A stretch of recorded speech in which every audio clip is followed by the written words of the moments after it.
Oh, hey, we're Suck up. these nuts. Has it seriously been 6 minutes? All right, goddamn, that's fast. Yeah, 6 minutes and 6 seconds. I'm unused to things being quick. That's weird. Okay. Shut up. What? I heard that giggle, fucking Damien. This is why I mute. What? Anyways, hello and welcome to your Oh spirits. shit, we're live. What? I said, oh shit, we're live. Yes, that's what I said. I said we're at it. Anyways, Hi, chat. hello and welcome, dear spirits, to Tables of Tartarus, a chapter of Purgatory Corner. Today I'm your storyteller, Sinspeaks, and we shall be continuing the tale of King's Kindness. Come on in, take a seat, and let your imagination run free. And happy birthday / late birthday to Grail. Is my audio fucking up again? Hold on. Because it was fucking 4 a.m. when we celebrated your birthday, technically, so fuck you. Happy birthday, pum pum pum pum. Happy birthday to you, you're a bitch, you're playing D&D. All I want for my birthday is the head of Greggy right now. You know he's not a king? Yeah, he's not exactly a king. We shall make him into a king, that's what we shall do. We're gonna king him and then immediately behead him. This is the best plan. This is the meta. We're going instantly King King Grail. more of a metaphor than anything else. We're going instantly King Grail so that he can throw himself on his own sword. That's his truest wish. Okay. I'm sure that Grail definitely wants to be a part of the sword part of that. It shouldn't be an accident, but like 100%. If you guys have not seen all the players, go check them out. They're really cool folks. Always appreciate hanging out with them. But we're here with Penny, Ortus, Damien, Grail, and Mel, and Callista will be here in about 20 to 30 to 40 minutes, roughly. So her characters just don't be taking that long bubble bath. It's, it's been a long day. She has taken a lot of dips in sewer water and horrifying quantities of disgusting fluids, so she's really taking all the time to scrub out every pore in her body so that her skin is no longer disgusting, it's instead bleeding. I'm pretty sure she's just especially distracted after by the someone bubbles. bumped her into the sewer again after she'd finally gotten out. Not naming names, Grail, but like, Yeah. I got He thought he saw a king on her cheek, so he smacked it. Decapitation. Oh, and mosquito, king, same difference. They're both blood-sucking parasites. Oh, good lord. And of course, if anyone notices that my audio is being funky, or if anyone needs to be increased or decreased, let me know. My audio for some reason has a lot of issues between both campaigns, and I don't know why, because y'all really have just the same damn voices as everyone else. It confuses the shit out of me. But last episode was exceptionally short, and it made me sad. Very, very sad. It made all of us sad. We're crying this whole week. Just rivers of tears have flown across our faces. But we are back here now. So last week, you guys managed to get out of the sewers. Damien had a concerned existence, trying to deal with the fact that he just met what is effectively a mythological creature of biblical proportions. The boogeyman said hello in a gay southern accent, and he doesn't know how to feel about that. Gay southern accent. was it gay? Did you roll your gaydar on the necromancer? He didn't, okay, no, but like, as listening to Sin's voice, that motherfucker's gay. Sin, I'd like to roll gaydar on the necromancer. Can I? Automatic critical success. All right. Well, I mean, it's kind of tradition at this point. I've rolled gaydar for every single. You gotta roll your gaydar when you meet the man. So... You haven't met the man yet. You've just listened to him. Back on it. Can I do a thinking back kind of gaydar? Like. You know what? Just from his voice, you can give your rough assumption. Give me a D20. Give me a rough assumption of what you think What is that? Insight? Is that medicine? What is the gaydar? I can't remember. Fucking know. I'd roll insight. I think it's insight. We'll use an insight gaydar. How about that? Okay. Well, Insight gaydar. gaydar. It's the insiders roll here. It's what you get, ladies and gentlemen, for supporting us every Okay, time. here we go with my. Anyone want to give me any sort of I'll bonuses? give you help. I'll help you. Okay. You can have advantage on that roll. I'll give you emotional Thank you. support. Yeah. All right, let's see. Oof. All right, what does a 12 get me? You are, from just his voice, from just his voice, you can tell he's probably interested in something, but raising a family is pretty damn hard, especially when they're not together. See, we made this joke in private, and I would like to still- roll. Am I taking psychic damage for awful DM jokes? Yeah, what? Okay, Sure. well, now that we've gotten the Take a Gaydar D6 out Come of on, the way, guys. Throw him a bone. Hey, sometimes so I throw Damien's dice. straight up terrified of this motherfucker. He's like, I don't know what he can do to me and my body, but I don't like it. You I don't know like that the he idea. wants to raise something, and you're not quite sure. I'd just like to say that none of these necromancer jokes are even vaguely humorous. Well, you don't Yeah, got they're the tibious. guts to deal with this. It doesn't tickle my ribs, no. Damn. I entered a building competition, but the necromancer beat me to it. Okay, you can't just recycle basic ass Yeah, you're still- necromancer jokes. Bodybuilding is still. Come on now. I could Yeah, totally creative. recycle basic bitch jokes. I'm a basic bitch. Fuck you. No, you gotta put some effort into them. I am terrible with fucking joke effort. Thank you very much. Yeah, All it's- right. What you're doing is pretty bare bones. You hit the nail right on the Thank head. you. I'm pretty bad I at appreciate that. jokes too. So, the four of us are gathered around the table, correct? Penelope was in the kitchen last. Yeah, out with our- you guys with should our all come Nomi. back. You guys all come back to the Yeah. tavern. So Penny's in the kitchen, Callista's upstairs in the bath, and the four of us are sitting around the table. Yes. Penny's in the kitchen with. Dine. Yeah. Currently, Mel is But from where sweating we out left off, Damien. I'm pretty sure they're just sitting there waiting for. I think Greel just arrived, but Damien is sitting at the table, sipping on one of his what appears to be a health potion. Yep.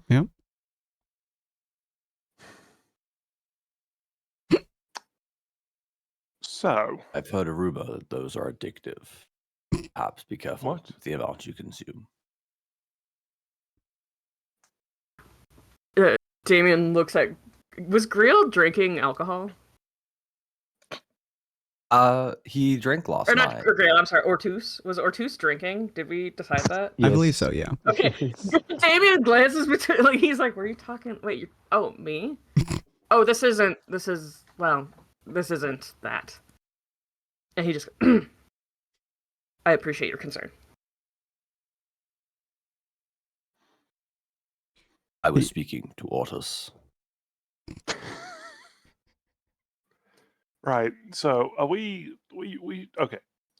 First of all, the body upstairs. What are we just because it's still technically moving.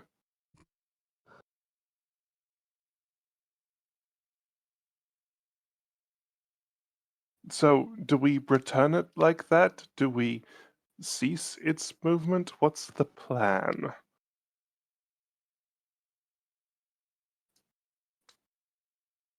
I think we should just drop it off and let them deal with it. I agree. I don't think that is up to us to determine whether or not, Right, I see. The problem is that friend in the sewers can probably still control it regardless of distance, so dropping it off as it is seems unwise. Here's your child. Oh god, it's a ravenous beast! well, we could always try to contact our employers, and he kind of grimaces and no, yeah, that's Well, I don't think we can make something double dead, can we? No, but we can make it re-dead. It's not technically alive, but it's also not a corpse. We could make it a corpse again. You're just confusing Otis. Standing there, drooling. Huh? He's just staring. His like eyes go cross. He's like, huh? Huh? How many deads are there? Penny Unholy backs out of the magics are as- kitchen. Hmm? Penny backs out of the kitchen. She comes over. She has like a whole bunch of bread, and she brings it over to the table. Okay, you guys, like, this isn't it. This isn't what I made. Like, just give me a moment, but this is part of it. And, so, yeah, like, just give me a moment. It's almost done, I promise. Oh, how sweet! Thank you. Yeah, but So, don't. so I don't can't eat eat it. all the bread? No, you really. I mean, you could, I guess, but I don't think that'd be the best idea. Don't fill up on bread. Oh, man. The bread is needed. Well, I guess it's not really needed in the grand scheme of things. I guess you could just like eat it with a fork or a spoon or something. But like the way I learned it, the bread is part of it. So yeah, no, I need to go. I'll go grab it. Give me a second. And she'll go back into the kitchen. Grail, you were What going to is- say Oh, something? no. Sorry. No, you're good. Grail? Grail was just saying, it is controlled and animated by unholy magics. Such magics can be counteracted and dispelled by appropriate holy ones. Or just murdering it again. Sufficient damage tends to sever those magics.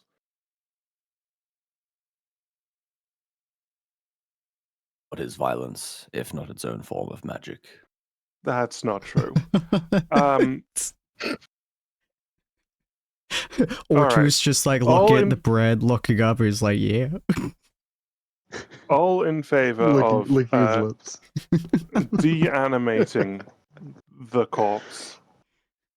Say aye. Aye. Me? Damien doesn't answer. He's just kind of like he looks uncomfortable, deeply uncomfortable with the subject. Grail is just going to give a nod of affirmation. All right. Fantastic. I have the food. That's Oh. no, it's fine. Thank you. No, we just like walking. Everyone's like deep, like serious, probably walking with food. And they're like, oh, hell yeah. Oh, and gold scent, Mhm. our own That's what we're just gonna call it. gnome. Yeah. Gold scent? Is also bringing out like, I guess they would have some form of pot holder because I have like a big pot A of big pot of meat. yeah, essentially like a meat stew type thing. Mm. And I bring it out, set it on the table, and I'm like, okay, so this is called Messy Matthews. I don't know if you've ever heard of it. It was the person, his name is Matthew, and he made it in the caravan. Yeah.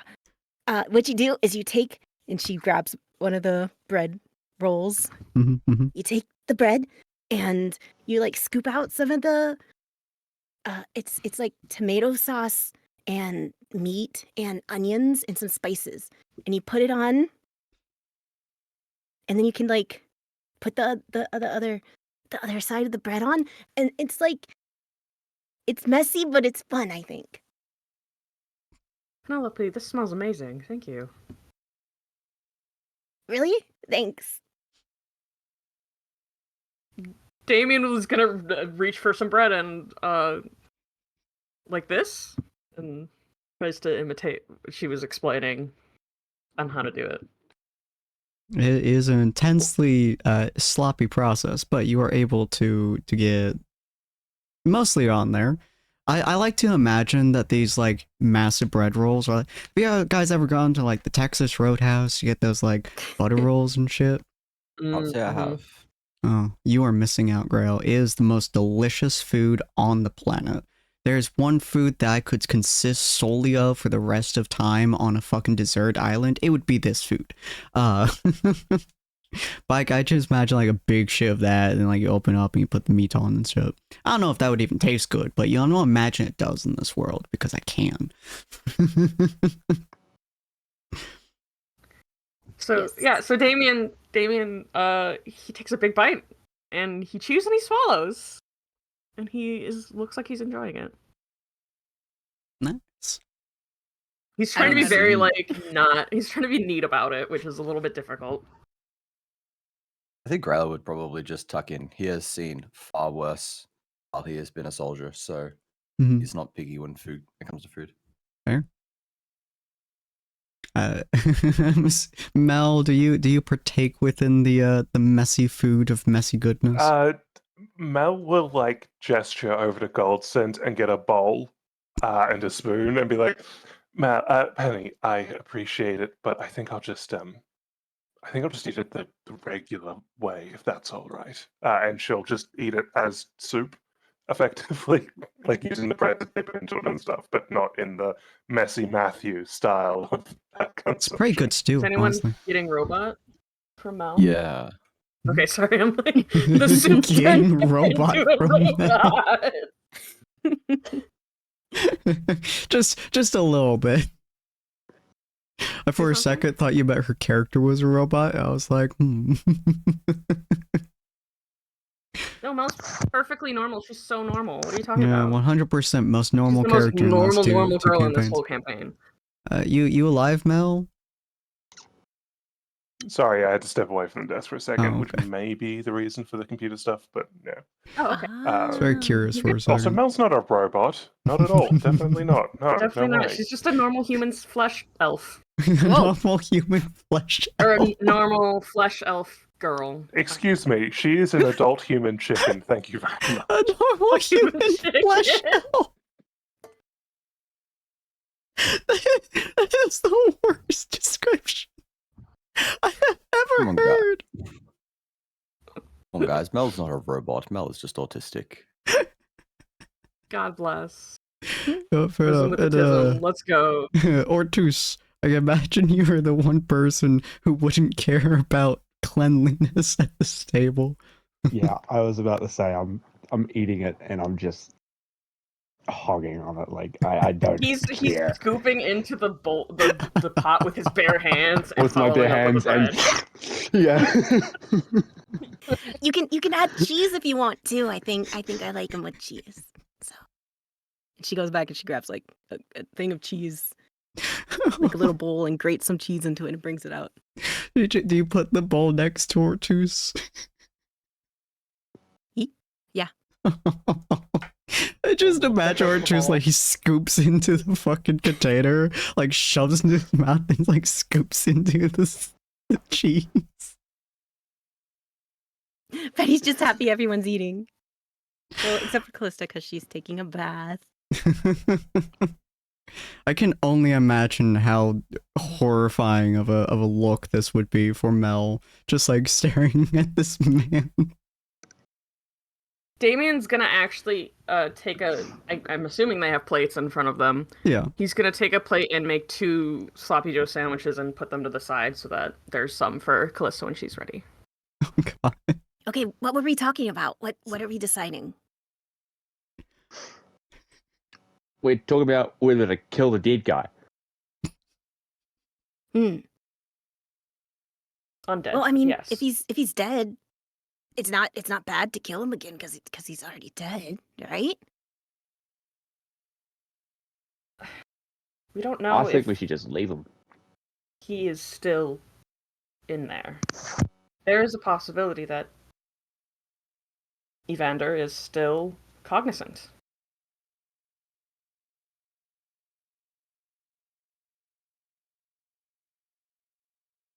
But the mission or the job is to bring back a body, so.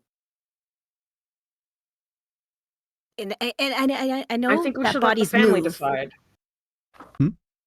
but they already think he's dead. What if we bring him back and they're like, no, like this isn't what we want, and then like they'll just get re-traumatized when we have to kill him again in front of them. Like, why not just bring back a body? Then they don't have to make that choice.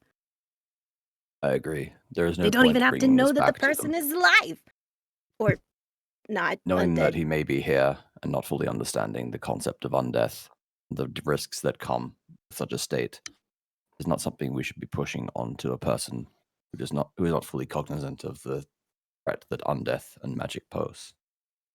We kill him now, we remove the threat, and they don't need to know that there was ever anything else there.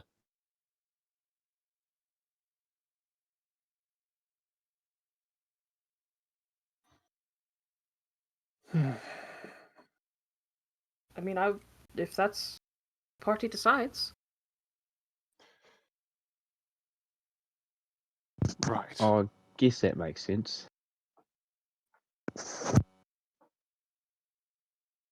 On to the next matter of business.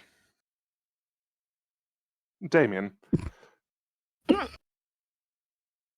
Just choking He on has a food. mouthful. He's like, he had just taken a bite, so his cheeks are like slightly puffed, and he chews and swallows and sets the sandwich down, and dabs his chin with a napkin. Yes. How do you walk in the sunlight? Ah. Yes. Shit. So I did when I mentioned my vampirism briefly. I didn't have the full chance to explain. Technically, I am only half vampire. I was born of a vampire father and a non-vampire mother, and therefore I only suffer some of the negatives of the condition and have some freedoms as far as the sun does not kill me, thankfully. A vampire is not I- considered undead. I was not aware they were capable of reproduction at all. Quite the mystery, isn't it? It's you don't quite see dampiers running around everywhere, so it's not something that usually happens. Fascinating. You shan't have to worry about, of course, do not drink blood. He holds up the half-drank potion bottle and kind of gestures with it. I have synthesized a equivalent so that I don't need to sustain off of the living blood. So I don't want you to feel threatened by me, please. I don't. Don't worry. Yes, you're no threat to me.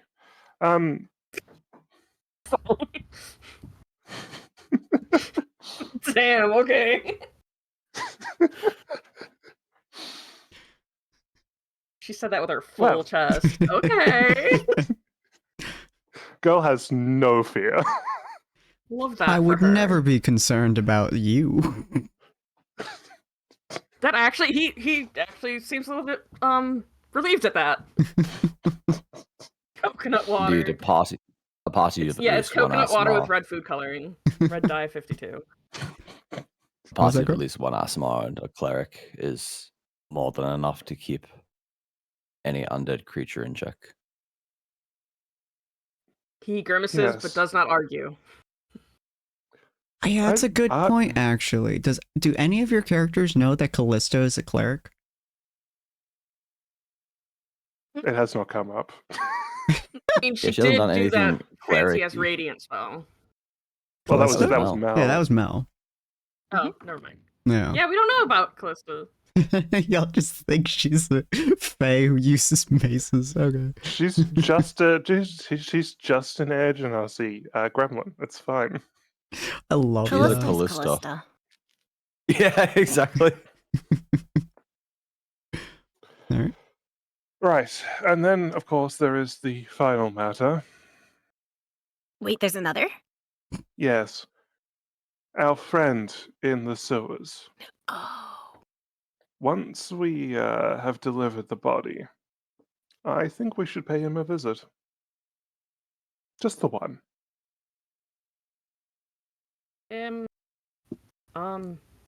Afraid. Yes, I am afraid of, do not know what he is capable as far as what that might mean to my person, as I am also of the undead persuasion. And I would not want him to use me against you, or lose control of my person entirely. Well, you could stay here, I guess. You know, if that would be safer. Yes, but I don't want to. I don't want to leave you in case you need further assistance. Me? Just all of you. And she smiles. Oh, yes. I you. immediately smile drops, just like, You too. oh. You too, of course, sweetheart. Yes. I do on my person carry holy water and manacles for just in case, so we could have that as a failsafe. If you believe that I am acting strangely or have any reason to suspect that I have lost control, please use those. Do you hate garlic? Sure. do you? I put garlic in this. Oh my god, you can't just keep doing that. I didn't know. Like, stop. No, quite tasty. I didn't know. I mean, I'm not sure how true that. I haven't really met other vampires, so I'm not sure if that's entirely true. And Maybe you're one only just half. really hated it. Oh, that too, yeah. Sorry, what was that, Penelope? And you're only half. I mean, maybe that half didn't get inherited. Maybe, yes. I'm sure you will be fine. Thank you.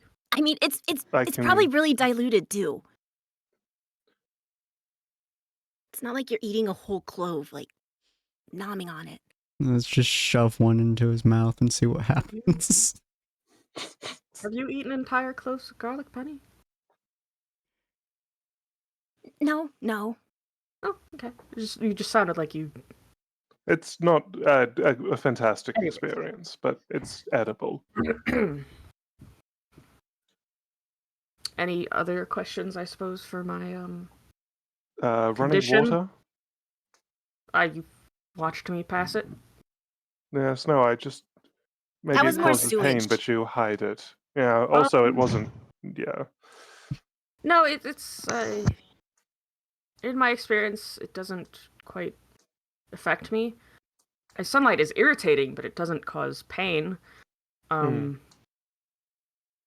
This is strange. I've never really had the chance to openly talk about this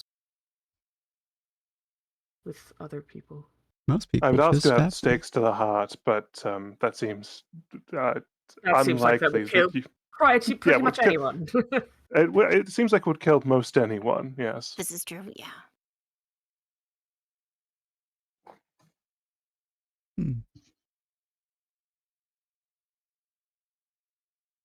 So we're gonna kill the body. We're gonna go see Manser. And Damien's still cool, right? Oh, yes. It's so cool. Still cool. Thank you. You're welcome. Right. He just starts eating the sandwich again. It's a pretty damn good sandwich, honestly. Yeah. Out of character question, Penny, Mm-hmm. did you put any garlic in this? I did. Yeah. Okay. No, for Was real. she like worried? Yeah. Okay, good. I'm sorry. Like, oh my god, I poisoned. Yeah, when it Oh was no, brought we up. could him. I'm so sorry. I bet she's relieved because now she can cook with garlic. Mm. Sorry. Yeah. All right, so y'all have a lovely meal. Some of you scoffing up like a hose, and most of you guys just taking your time with it. But the meal eventually finishes. Gold Sand is just in the kitchen. Hard Fist is just standing there. He's been just watching you guys and listening the entire time you've been talking, by the way. Just like cleaning a glass and shit. He hasn't said a single word, but he's just staring. He won't say anything if he knows what's good for him. Oh, jeez. Oh, you guys are in a bandit tavern, so private conversations are usually more private here. I'm gonna go take the Bandit dishes. Tower. I thought it was just like a No, you guys are in the outskirts tavern. Most taverns in the outskirts are, well, they're legal, mostly. Or just took us to his bandit They're legal. buddies. I see. Yeah, that's not suspicious at all. It's the other city. Everyone is. Ortiz, I think you should probably share the shredded cheese. Like I'm happy you really enjoy it, but here. And she takes like a little pinch and she puts it on like a little bit of Mel's spoon. Like, here, you can try it too. Thank you, darling. I just think you should try it. Like, just variety is good, right? Yes, of course. The hand stirred cheese and meat mixture. I tried to pick the cleanest like strands that I shredded to give him to. No. Penelope is sweetheart. so much sweeter than I ever would be. I'm gonna go clean the dishes. Another thing I just realized. I'm not sure who in this group of ours is capable of healing magics. I am. I kindly request that you refrain from using those on me. Does it hurt you? Yes. Yes, it does. Then does necromantic magic heal you? I do not believe that it does. I've never personally experienced it. I don't want to find out. That's why I've kind of gotten a medical background and I have my potions and first aid kit, so just Right. Well, noted. I'll make sure not to poke you with healing magic then. Appreciate it.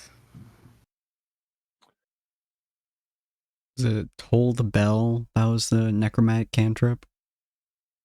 Yeah, shit, what's it called? I think Spare the Dying is also Toll technically necromancy. Toll the Dead is Toll the Dead, that was the it. cantrip. Mm-hmm. I love that one. I mean, like, hey, instead of fucking healing word, Toll the Dead on. What does Toll the hell, Dead if it- do? 1d8 or Bell. 1d12 necrotic damage. Yeah. You must succeed 2d8 on or Wisdom 2d12 saving at throw level or 5. take 1d8 necrotic damage. If you're missing any of your health points, instead takes 1d12 necrotic damage. Yeah, so if you were healed I by don't necromantic magic, think it's because straight he up a is better cure technically still wounds. half living. Mhm. I don't think necromantic damage is going to heal him. That's just a guess. You've never That's just tried a it, guess. you I don't know? know what the DM's ruling on that is, but I really don't could think we do- should try that. we I'm could also just- look at worst it'll deal 2d8 damage to you. You'll be fine. Fine. Let me just severely just read my damage you on cantrip. coin I flip. have Spare the Dying, which has no effect on me. It has no effect on undead. Like, oh shit. Sir, are you dying? Oh, Let me man. spare you. Fuck, he's still dying!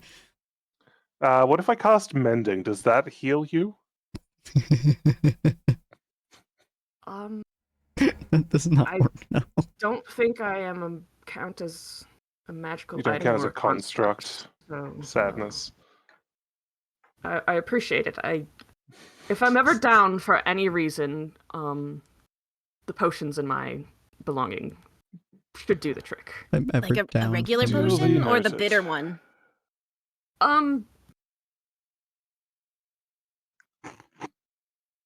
Preferably the bitter one, as you have. Yes, that one. Okay. But the regular one should work fine. Sees Damien being sad, pulls out a potion. Who can say where the... All right. Oh, sorry, someone just opened a door below me. But yeah, so you guys are pretty much all done with your num nums at this point. Callista is still taking a bath. She's been there for quite some time now. Not my problem. She'll come out when she wants to come out. Good for her. Mal will retire to her bedchambers, I think. Penelope's doing dishes. Damien will help with the dishes No. if Gold Scent will allow him into the kitchen. He brings like the stacks of dishes to the door and kind of pauses and is like, She like "May I help slowly with looks up this?" at you and just kind of goes, "Free labor," and it opens the door. And he starts washing the dishes. You hear her talking to Rockfist. No, Hardfist outside as she's just Him. like, as she just kind of goes, we never really had this many folks who free labor. Usually we have to like force them into it. Make it they don't pay. It's kind of weird. How do you find these guys? And he just kind of looks there and he just goes, eh. You could just hear Is there his anything in the shrug. kitchen that's broken or like? You see like a couple like the stoves having a few issues. It's like a wood stove, but it's clearly having some kind of issues from overuse. Some like tables and stuff are in the back because they broke. A couple chairs and things like that. I'm mending on like all the broken shit, and like after I'm done with the dishes, You just like walk by it, mending. mending. Doesn't that tire you out? I've gotten quite good at it. Not as much as it used to. Practice makes perfect, It's like a muscle, you flex it.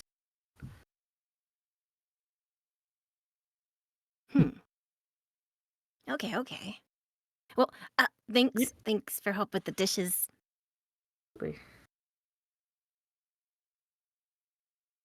So you are a magic user as well, correct? Does that just come naturally to you, or have you learned?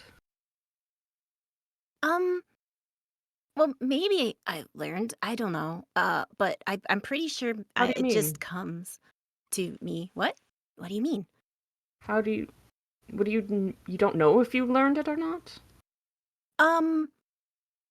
So I don't remember too far back. He looks really concerned. A major concussion from the door. It kind of ends in the sewer. Don't really remember you. What? Yeah, no, it's okay. It's okay. Like, I'm a perfectly normal person, right? Oh, yeah. Memory It's loss just- can be a little bit concerning. I don't know. How far I'm just back do you remember? If you don't mind my asking. If this is an uncomfortable subject, I don't want to push it. It's all good. It's all good. It's fine. It's fine. Okay. I think it's like a couple weeks. I mean, not like just like 2 weeks, but like more like a number of weeks, I guess. Do you remember Couple months? how you got to that? Aside from the bread, that you borrowed. I did. I paid it back. You did. I'm very proud of you. But before that, how long ago before do you remember? Or was the bread kind of the first thing? No. I was in a couple of caravans. What phew. when I guess woke up, it was because a caravan found me, and they took me to like a small town, and I essentially did what I'm doing right now, you know, uh, cleaning the tables and dishes and stuff. Yeah. And then I don't know. I just kind of felt like I wanted to move on. I mean, one thing that I know is like I'm trying to find my parents. So when I find them, they can hopefully help me remember more. Yeah. Do you have any hints as to your parent? Well, so I think I'm pretty sure. Like I'm probably half tiefling, half human. At least I'm pretty sure because you know my eyes. And then she smiles really wide, and it's a lot of sharp teeth. Like Hi. a shark mouth. So I guess you know that's from one of my parents, and then the more human side of me, it's from you know my other parent. So, and I feel like Harmonious Haven is probably where they are because that's where a lot of like It's a the huge species yeah. come together. You know, so they have to be hub. here. That's a great start. Yes. 1 second. I am messaging the DM for clarity on something. Okay. Stairs. Penny will keep talking. Just pretend that there's no lapse here. We'll edit it out in post. I will eventually edit these videos in a way that makes it so I can post them as podcasts or some shit. But yeah, so I spent probably like a week or two at the first town, and then I caught a caravan, and then I caught like another caravan. Yeah, I just took some caravans to Harmonious Haven, and now you know ended up arrested, kidnapped. I'm not sure, but maybe Greg's in love with me. DM, do I have okay to bring that up? Yeah, absolutely. Okay, cool. I just wanted to make sure I wasn't like, No, you're fine. that's not something that can happen in my campaign. Damien clears his throat. He says, well, if you are interested, I could help you sort of... One of the abilities that I have is related to dreams. I can sort of enter people's minds in that way. And I can help you do some searching around and see if those memories are truly lost or if they're just hidden. If that's something you're comfortable with and want to pursue, please let me know anytime we could do that. Penny's Because just silent for a bit. Would love to help you find your parents and your memories if you would like, but of course I don't want to. He holds his hands up like I don't want to push you or impose or anything, like entirely at your comfort level. But there may be a chance that we could find something. Yeah, no, sorry. I wasn't expecting to, you know, have so much help like that. Like, whoa. Well, I believe that if you have the ability to help someone who's in need, whether it be medically or with anything really, you should. Okay, yeah. I want to say yes, but I think, you know, Probably more pressing matters at hand right now. well, that and she kind of just like messes with her hands a little bit. I mean, Mel told me to think about things before I just say yes. So That's I'm very gonna- good advice. I'm gonna take a Yep. a moment to think about it. Absolutely. You know where to find me. And he leaves the kitchen. He goes up to his room. 30 seconds later, I thought about it. Indeed, exactly. Knock, knock, knock, knock, knock, knock. And head and tinker with more alchemy shit. Fair, fair. Grail and Mel and Ortus, you guys were more or less outside the area while they were inside their kitchen. What were you guys up to? Sorry. Hey, Callista, she might be coming in here in just a second. Is that Callista? She's in. Callista is out It's of her a bath. Callista. Hi, Callista. Man! Finally stopped popping bubbles. You missed the entirety of the vampire discussion. Oh, that's fine. That's fine. But it's Callista's okay. not We much of a made Twilight you. fan We anyways. saved you 2 messy Matthews. Indeed. Yeah. That sounds delicious. Also, I have an explanation as to where Callista was. Bath time? I'm Okay. interested. Callista fell asleep in the bath. Oh no. It's Honestly, okay. valid. She's an air genasi. I'm pretty sure they have unending breath, which means as long as their like breathing isn't obstructed, as long as they're not like under a status effect, they can just breathe perpetually. Pretty So much, she yeah. was fully submerged, just sleeping. Honestly, no. I wish Oh that my was me. goodness. It's a very Sounds so cold bath at that relaxing. point. It Callista was is an cozy and amphibian, warm, confirmed. and she fell asleep, and now it's cold as shit, and she's probably woken up. Also, Does the this mean thing. Callista has gills? Huh? Where are Callista's gills? Can we see Callista's gills? So something I find quite entertaining, Callista, is no one knows that you're a cleric in game. Oh yeah. It's just what I find They very, just very know I'm a funny. little freak of nature. I'm a little abomination. Oh yeah. But yeah, so Penelope and Damien go into the kitchen. You guys are all sitting outside and probably small talk or something. And then Callista's just like slowly walks down the stairs all cold and shit. Bubbles still in her hair.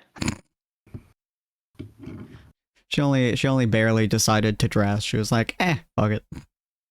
I don't need to clean my hair. She holds air hostage.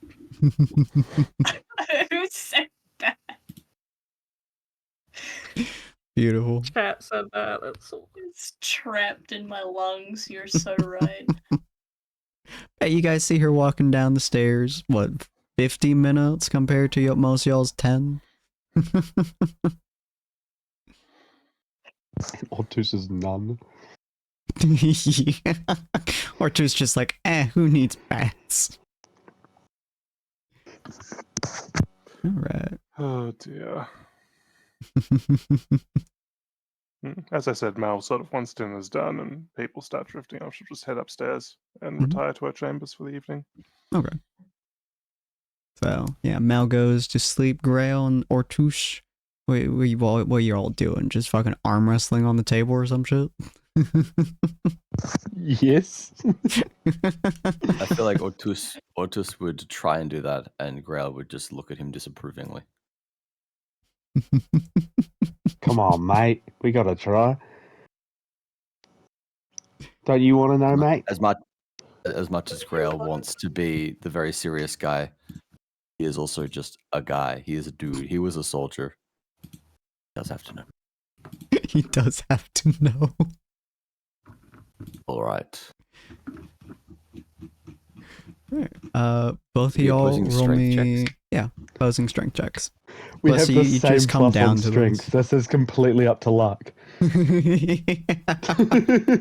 I'm very curious. Roll me those opposing strength checks. Callista's gonna be the referee. You know what? Fair enough. Oh. Oh. Oh. All right. So, Grail, you've had years of honing your skills of swinging swords and beating heads in and shit. So your muscles are top notch. Orchis has been arm wrestling for many years, so he has very specific muscles that he is throttling you. It's a good little match for like 10 Smithing as seconds well. or so. He is also slightly buzzed, so that probably does give him an edge. Yeah, that's He has the home field advantage. He knows this place. He knows the bar. He knows where puss are. Yeah. So He knows Calista just, everywhere in the table. Calista just comes out. She sees two of them like locked in mighty combat. Their bulging biceps just like screaming to the hells. And then she just sees Grail's arm going down, and it goes down swing. The moment she sees Grail lose, she's hype as hell. She just starts whooping and cheering. Would you care to be next then? No hard feelings, mate. I pat Grail on the shoulder. Grail is going to give like a nod of approval. He's not even mad. He's just impressed. Oh, fair. Would expect nothing less from an Asimar brethren. Yeah, I'm very curious actually. Callista, do you want arm wrestle? That's what Grail No, was what? saying. Grail? That's what Grail was saying. Fuck him. Fuck it, we ball. Does anyone go, have any nat 20. spells? to Callista's boost? getting sent through the Right. table. I don't care. Orchis God, I want moves to Davey the to side. probably Callista sits enlarge down at on a seat. Callista. It is the messiest take you fucking on, tin table can. that you've ever seen. There's sloppy Joe shit all over the table, and you're just like, oh yeah. Immediately Orchis is like defying your cheering bath for time. Callista. Let me see if I have any spells that can help me. I knew you would cheat. I fucking knew it. Hey, I'm gonna it's come out and not cast cheating, it's Reduce just some grief. enhancing, you know? It's If you're not preparation. using everything in your True. toolkit, you're not trying. Playing to her weaknesses. Oh my god. I don't think you do, actually. I mean, you could yell in his face. I could. It's about all you got, honestly. So, Poke him in the eyes. welcome. Smack him. Do not poke the Asimar on the eyes. Feel free to roll me opposing strength checks, ladies and gents. See what Damien walks no. out Oh. just as he sees the two of you grasp. He's like, Is there any Oh way... my god. Oh yeah. Okay. I was Roll gonna the ask opposing natural 20. Let's do this shit, Callista. Come on. I was did gonna say nat ask 20. if oh wait, just a strength check, right? Yep, just a strength check. I would find it hilarious if you rolled a at nat this 1. point, Grill has to roll for Like damage. this, right? Oh shit. I So, was gonna ask if Callista could cheat and use command, but that's fine. I don't mind losing. It'll be fun. so Grail, you put your arm down, you're just against Ortu, so you're like, this is not gonna be hard. And then Callista puts like her arm against yours, and it's fucking dwarfed by your arm. And Callista, I assume like you push against it, you realize it's not budging at all. So you stand up, and then you push forward. And I could just imagine you like using your entire body weight as leverage to pull his hand down, and he's just holding it. I had a funnier interpretation. Oh, I of the want to hear scene. it. Oh no. I was gonna say the moment Callista and Grail like grab hands in Mhm. order to go, Callista can't help herself but say, "Was this just an excuse to hold my hand?" And then boom, instantly she loses. Love that. He fucking cracks the Instantaneous table. loss.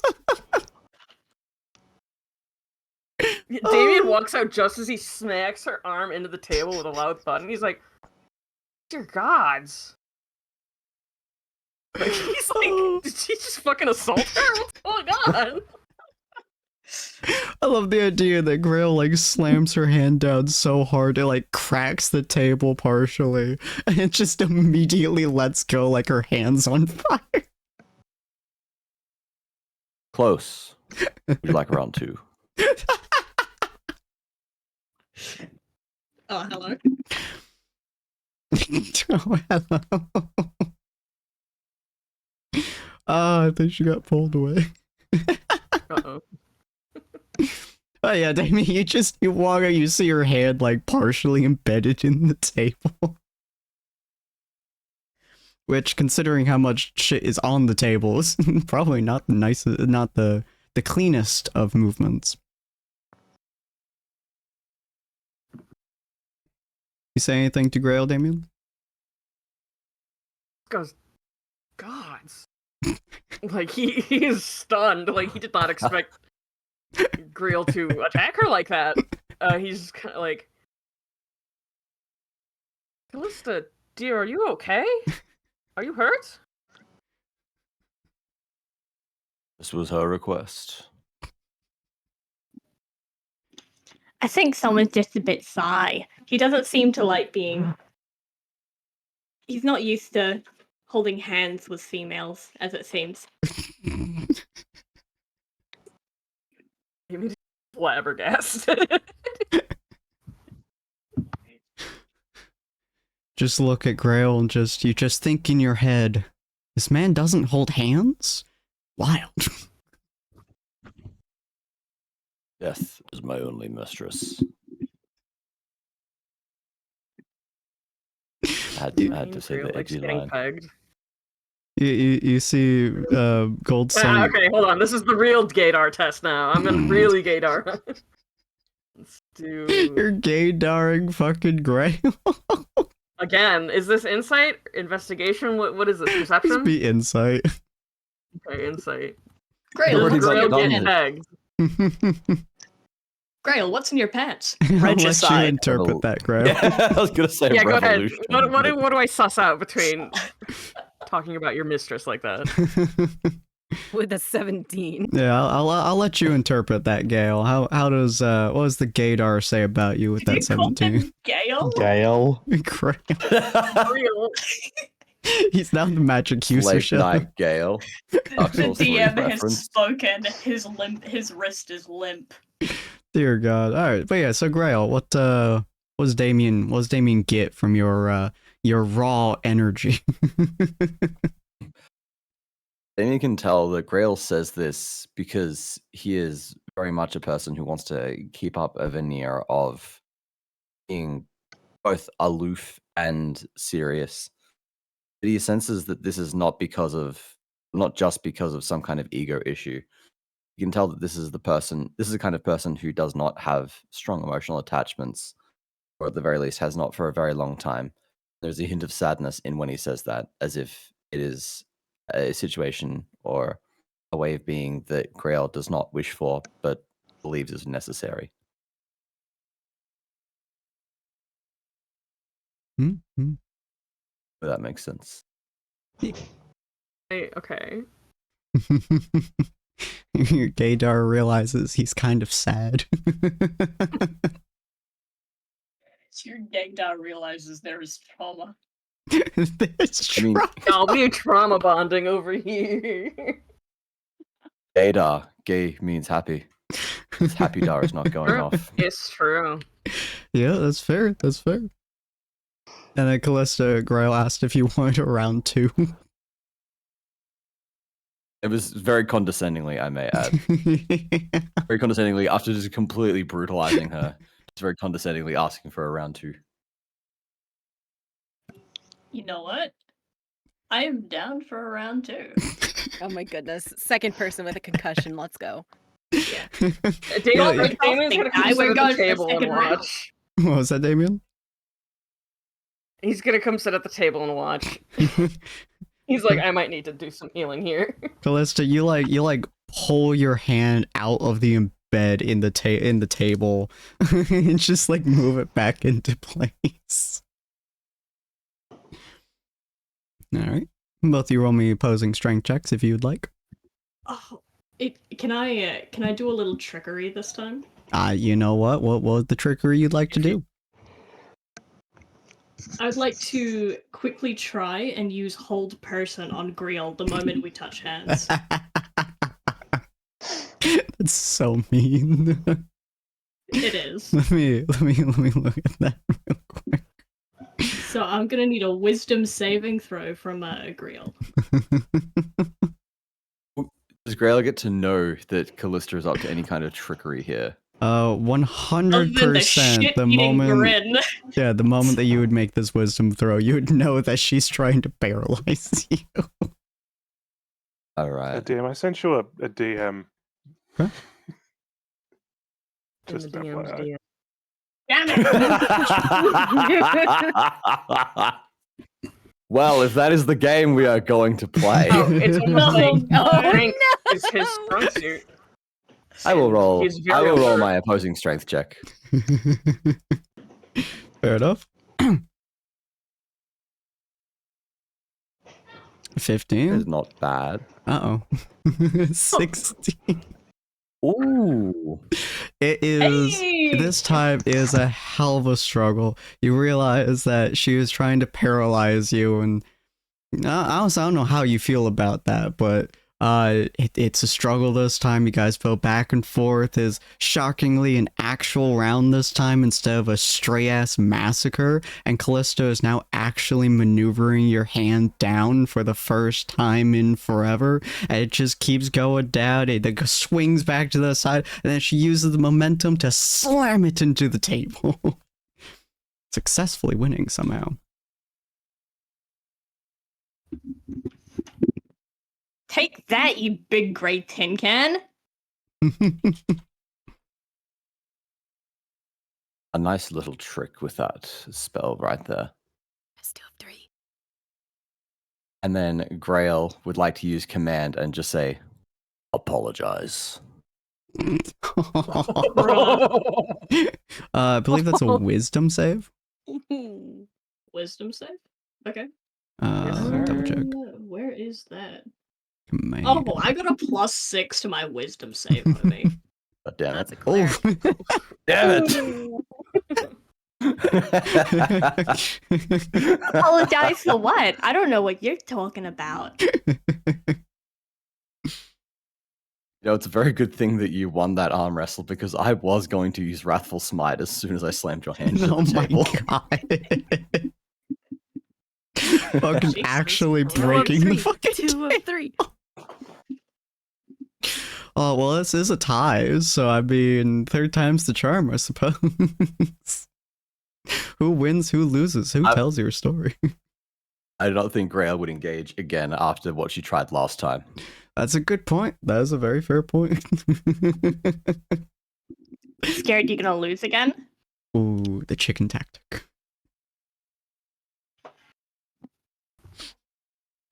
I do not Okay. take bait from cowards. Damn, who am I sitting next to?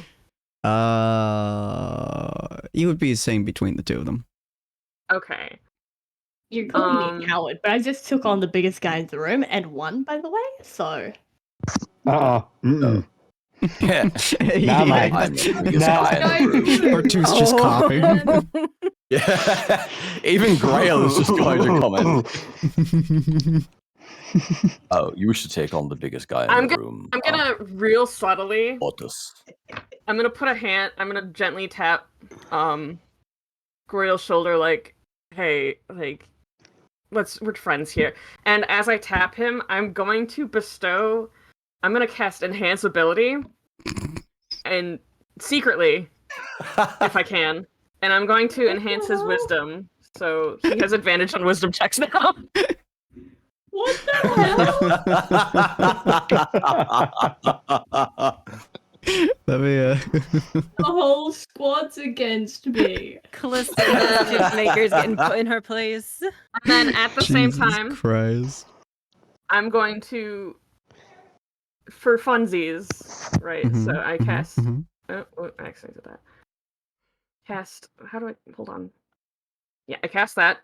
Do I have to roll stealth or something, or are you guys not gonna let me do this? I would say you would be able to I'm do fine. it, especially considering no one's really It's both focusing on you all distracted that with each much. Okay, so and then I also put my other hand. What? Oh, he gets 10 temporary hit points. My other hand, I'm going to cast Bull's Strength on Callista, Oh. so she has advantage on strength. The beefinator. Yeah, And so Bear's then- Endurance would be the additional temporary hit points, so we can ignore that roll. Yeah. So, Okay. wait, And you made so- Ortuz smart, more wise, or you made Callista strong. Not Ortiz, Griel. Oh, great, okay. Griel has more wisdom, and Callista has more raw strength. And then he's like, well, you two have fun with that. I will be upstairs in my room if you need me. Please don't hurt each other. And then he leaves. Don't hurt each other, but also I'm going to buff you both. Have fun. Yeah, fair enough, fair enough. With her newfound power, Callista decides to exploit it. Well, you don't know that I've done back that. on the table for one more. Oh, You guys okay. don't know that I've done that. Oh man. You feel for just We'll a see. moment that your arms. Well, honestly, you've probably lifted up heavier things, so I mean, it just kind of feels like adrenaline is pushing through you at this point. Griel's got that big brain. You would think that Had a with big increased brain wisdom, before. Grail would know not to engage in another fight, another arm wrestle with someone who is clearly a cheater. Yeah, you then move Ortus in front of you. Chicken. Coward. That's why I gave him the wisdom. And this lasts for 1 hour, by the way. Ortus, Okay. it's your turn. Alright, come on then, mate. No. Too scared to arm wrestle me yourself, Grail? Have to get your lackeys to do it instead? Wacky. Callista's mate. just trying to bug them both now. Oh, fair enough. All right, My boys, men you of the guys. revolution are not my black. We doing this then? Yep, both of you guys roll opposing strength checks. Okay. Callista has advantage. I do have advantage. Fuck. She doesn't need it. Not Oh that my I goodness. much need it. Boom! So you see. Well, roll the Callista- other one. You might get a d20. Yeah, Oh, you true, might. actually, I Yeah, will roll the other. I might get a 20. I just clicked the advantage button in the chat. Or not. Oh, All right, man. well, you did not know that. Cool. So you and Ortrus like place your arms on the table again, and it is once again a shockingly close battle. The arms go one way, the arms go the other way. You hear the creaking of the table below you. Honestly, several of you, including Goldscent, is deeply concerned about the integrity of the table that you guys are on. Before Callista shows the mighty strength that she usually uses with her maces to club things in the skull, and finally manages to ever so barely touch Ortus's hand into the meat sauce on the table.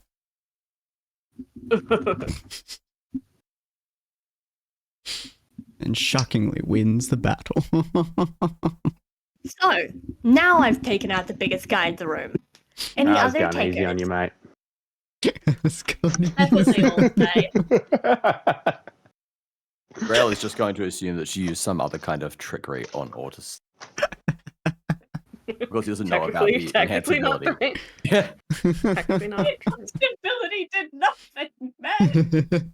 It's just like, you cheated. I see how it is. I didn't cheat. I see how it is. That was 100% homegrown feral genasi Homegrown. bullshit. Yep.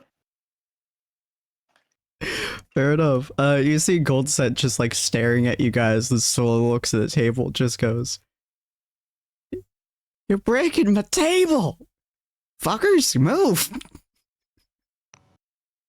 This tiny little midget, or fucking 3-foot tall lady, just like she pushes her way through you guys, like jumps onto the bench, like stares at the table, just starts wiping it, trying desperately to clean the mess.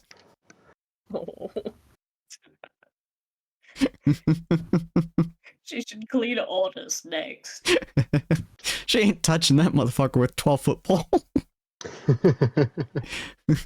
It's far too dirty for her.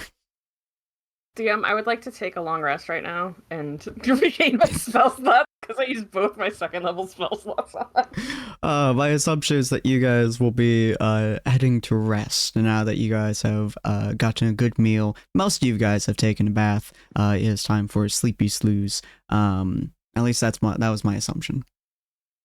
Haha, you assume wrong, DM. My assumptions have been To use defied. Feature to make some healing potions. Mm-hmm. I'm going to make. Where's my inventory? I'm gonna make 1 potion of quote unquote healing and 2 regulars. Nice. So I have 6 of each now. And Penelope, what was your plans? Hold on. I think Mel was. Oh, Mel? Oh no, I was just laughing. But also, yeah, Mel does what we discussed in DM's DM. Yeah. It is in Damien's DM. room, so we will have that interaction here in a minute. Oh, okay. So yeah, I'm pretty so- sure. Actually, it would be in the Damien, first or am I room that still- you guys were just shoved into, which was Damien's room. Yeah, I do believe we did confirm it was Damien's room. Yeah. Okay, I but have surely last that session. would take less time than like 3 arm wrestling competitions. Yeah, that's a fair point. You absolutely would. You were the first one to go up, 100%. So, while you guys are doing all this, and Mel, you can hear the sounds of those, especially that first D20. You heard the sounds of the table Jesus. cracking under below you. You're not quite sure if somebody died or if Grail or Tooth were having a bad day, but something cracked. But you walk into. It's all chooses his pride. Yeah, but you walk into the room. I assume, Damien, you did not lock it after you had placed down I the did chest. not. And there is my the only thing aside from the chest that is in the corner there is on the table is my alchemy stuff, and it's going. It's like bubbling, and Mhm. there's some beakers and deviated It's a mad scientist's whatever the room. fuck they are. Yeah, But you I be walk in. brewing.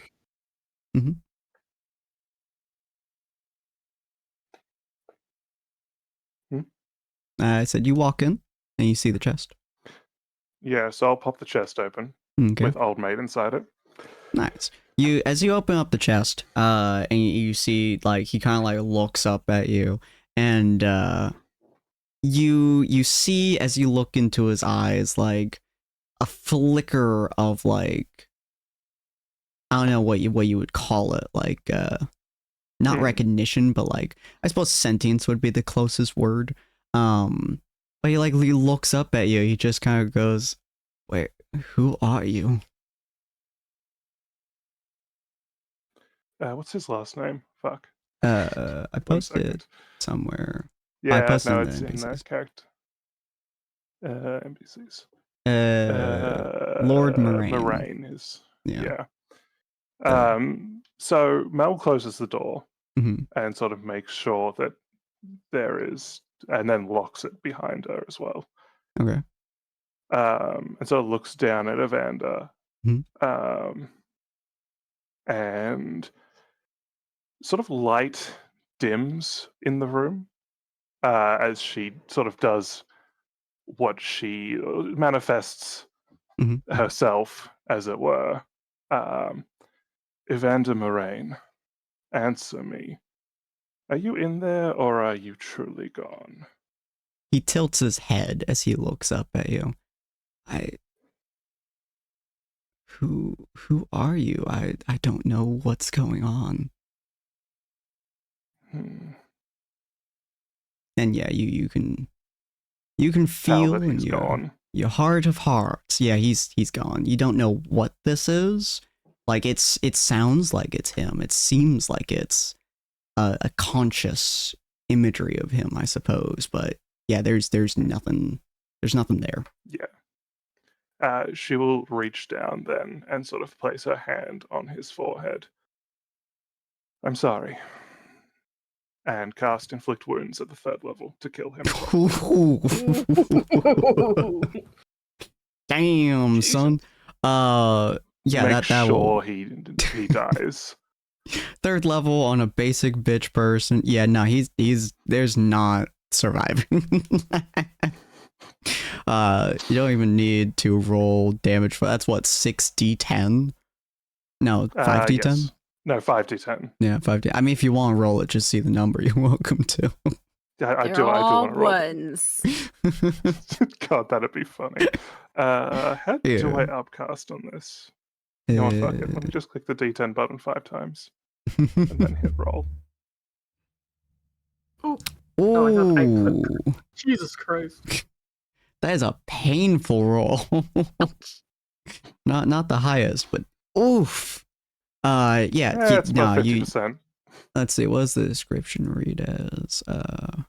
It does technically. The way I flavor it, rather than it being like physical wounds, it is like as in it doesn't leave physical wounds on the body when she casts it. Because I think this one doesn't actually give a description of the thing, but yeah, it's very much a case of just the body just stops working. Okay, cool. Yeah, so effectively, like you place your hand on his head and just dunk, and he just falls into the box and just gone. Like there's nothing left there, inside the mind or anything like that. It's a husk at this point. How long would you say that I have, DM? 5-ish minutes. Cool. I'll cast Speak with Dead. Interesting. Ooh. Okay, Han. I've never had someone use Speak with Dead before. Han, I actually have to look at it now. Interesting. Okay. Is it with a specific dead, or is it really dead or undead? You grant semblance of life, life and intelligence to a corpse of your choice within range, allowing to answer questions you pose. The corpse must still have a mouth and cannot be undead. The spell fails if the corpse was the target of the spell within the last 10 days. Until the spell ends, you can ask the corpse up to 5 questions. The corpse knows only what it knew in life, including the languages it knew. Answers are usually brief, cryptic, or repetitive, and the corpse is under no compulsion to offer a truthful answer if you are hostile to it. Interesting. Okay. Yeah, feel free. So you use Speak with Dead immediately after just erasing it effectively. And you see like how would you flavor it? Because you obviously have a different being a light domain. How would you flavor Speak with Dead here? It's similar to when she used the name, but there's no like innate magical appearance or change in the corpse. Okay. It's simply her flavoring it. It's simply her commanding it to talk, basically. Okay, cool. So you feel kind of on your back and in the room, like things just kind of warm up a little bit. It's a feeling you've had many years. As the room gets slightly brighter, it gets a little bit warmer in the room, and you can feel a presence there with you. And this is generally what happens when you use a lot of your kind of bigger magics. Is that obviously you have the light domain, so it's some kind of deity. You've never interacted with them, so you don't know much about them. But it's some kind of deity who just watches when you do some of these spells. As you do that, you can feel your magic and this presence kind of flowing towards the box. And after a few moments, the corpse like raises its head and tilts at you, and it's extremely, I suppose, jagged movements of like it clearly doesn't know how to use a body, and it just kind of looks at you. Hello, Evander. Tell me, who killed you?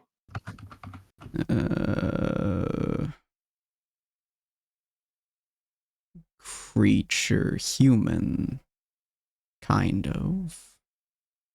It stabbed me and made me drink. This drink, a black booze of sorts? Yes. God damn it, referee.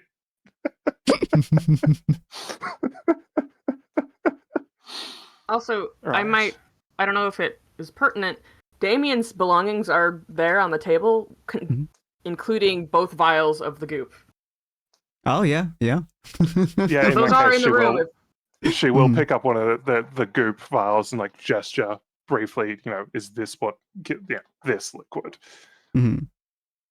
Was that your second That's her question, second. or? That's her second question. Okay, And then I yeah, assume he still affirms would. that. Yeah. He would reply with yes, no, yes, similar.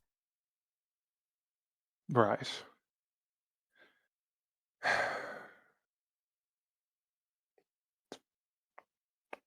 Third question. The necromancer. Do you remember him at all? It kind of tilts its head at you.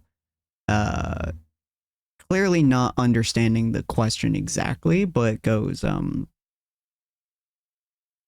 necromancer myth. Don't know. Fair enough. Right.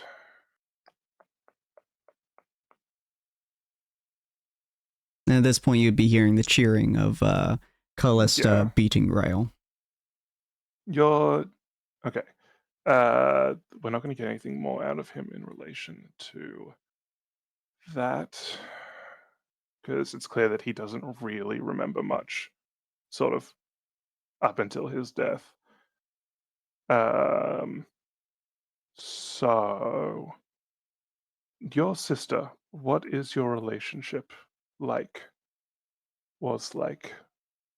He kind of looks at you and he goes, she protected, she led, she cared, journeyed with me.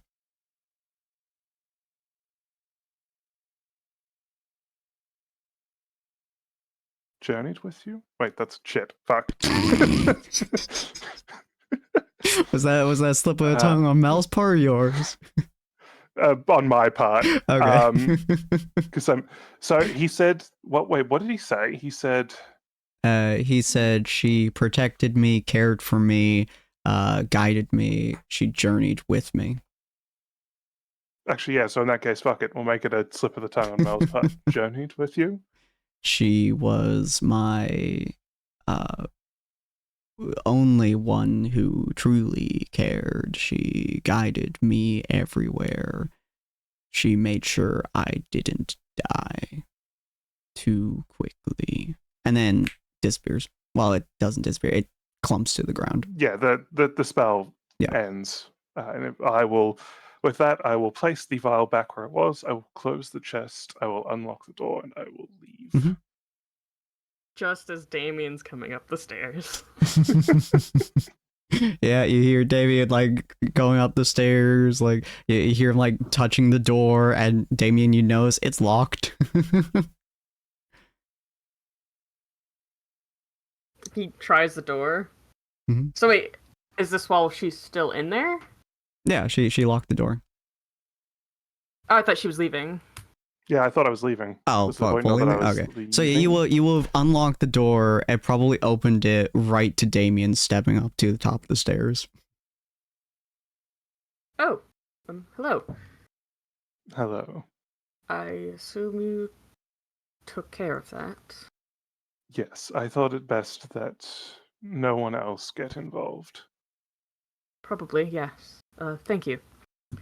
You're quite welcome. The sister, did you spend much time with her? From what I recall, she was actually strangely around her father. Yes, no. I think she's afraid of him. Not without good reason. Oh? Her father is an interesting man. More than he Not appears. quite as feeble as he appears. Quite. Understood. But she also, it seems, is not everything that she appears to be. Interesting. Well, I think it's time to call it an evening. Indeed. Before you rest ask, well. I did, and you as Oh. well. I was just going to say, I did not touch your things. Well, apart from the black ooze, but I did not open the vial or anything of the It's like. fine. It would have been quite apparent if you disturbed the process going on with the potions, but it's fine. I have nothing Yes, really I to did. hide from you, so I I did not want to interrupt those, whatever they are. appreciate it. It is, if you're curious, it is the substitute for my particular needs. I see. Penny had a taste of it earlier. She did not like it. It's I can't quite imagine it bitter. tastes particularly well. Yeah. Well, he bows his head and heads into the room and says, "Good night, sleep well." Yeah, Let me know if Mel you need offers a anything. curtsy and then heads off to her own room. Also, DM, while I am, doing my alchemy shit and taking my long rest, I Mhm. would like to infuse a magical item. Absolutely. What do you want? I would like to do. Let me find my blah blah blah blah. Replicate magic item Ooh. using. I'm flavor texting one of my backpacks as a traveling case, Mhm. and that is going to be a bag of holding now. Fuck So I yeah. could do that at level 2. Let's go. God damn. All right. Yeah. 100%. You're able to do that. It takes a few minutes to like Yeah. kind of think about how to do it, how to process it, considering it's like, a little bit of a case rather than like There's a sack. the flavor of how I'm able to carry massive amounts of fucking alchemy equipment and also an entire fucking 25-pound chest and all that stuff just around. kind of wraps around the shit. Yeah. All right. So you were able to do that for sure. I'm actually going to go ahead and put the chest containing the body into the traveling case of holding. Okay. Just so we don't have to carry a large ass chest right now, and we don't want to lose track of it. Yeah, that's a good point. Yeah, you're able to kind of like shove it. It Especially does if take you a there's- few minutes to figure out Hey. how to shove it in there, but yeah. I could just, I got enlarge reduce. I got, That's it's a fucking good magic. point. you do. You could just I fucking am- reduce that shit. Mary Poppins in this shit. It's magic. I don't have to explain it. Yeah, Shit. it's Magic DM. Come on, we're playing Magic Dice game. Especially because we have an interested party in that corpse who has wanted that corpse back. Mm. So we want to make sure. I'm assuming that if the guy is aware of that body at all, he just is no longer aware of it because it's not in the same plane of existence. Whoosh. We can't use it to track us. Yeah, fair. Okay. And I believe I'm actually going to do that before I take my long rest. Okay. So I have infuse again after, but Cool. I think that's it for me. Okay. Move over to Penny here right quick then. Penny. Okay, so Penny's in the kitchen. She's drying the dishes, you know. Mm-hmm.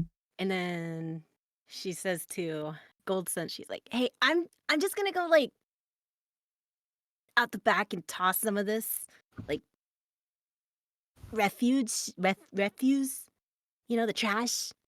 She shrugs.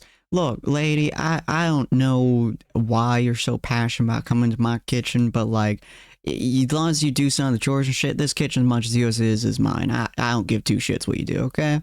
Yeah, you make Okay. good food, I make good food, we make good food together. You do what the fuck you want, right? That almost sounds like a poem or something. But maybe just don't lock the door so I can come back in. Yeah. She just kind of stares at you for a moment and then like looks down at her hands for a second and just kind of goes, should I make poems? You can try. Huh. She's gonna become a rapper. Yes. Change her name to But 50 I'm Cent. just gonna step out. You do that, girl. Whatever your name was. It's Penny Ah, or Penelope, either one. sure. Kitchen lady. She walks outside. She kind of just grabs her backpack or her satchel. I don't know. Mm-hmm. I think she carries around her like 3 things in. Mhm. She doesn't have much. And she reaches inside and she takes out the 2 of clubs. Yeah. Oh, she makes sure she's like a good amount of space away from where they're staying. Mm-hmm. Maybe walks to like the river or something. Okay. Do I just talk to this? Like, how are we supposed to get in contact with you? I think this is kind of weird. Can you hear me? You feel the 2 of clubs like kind of maneuver in your hands and like kind of like flips through the air for a second, and then it's not painful per se, but is like a weird, almost numbing sensation in your hand. And when you look at it, you see you now have the kind of 2 clubs mark on your hand. As weird as that is. And then you just hear, well, I mean, you could just talk to me like normal, but I suppose the cards do work in your favor. And it's directly behind you. She'll turn around. You see the strange tuxedo pink glare lady that you saw previously, who I believe I named the dealer, or at least I had Gregory name her the dealer. And she like kind of looks at you. She grabs her very just glittery and all colors on her hat, and she like flips it through the air, bows to you, and like catches it again and puts it back on her head. What can I do you for, eh? So I don't know if someone else got in contact with you yet or not, but we were gonna ask, like, what exactly is the goal with this mission that we have right now? Do you know? Well, you are the first one to come talk to me, but I have no idea what Greg wants, you know? I'm just kind of playing the cards, so to speak. You folks are very fascinating to deal with.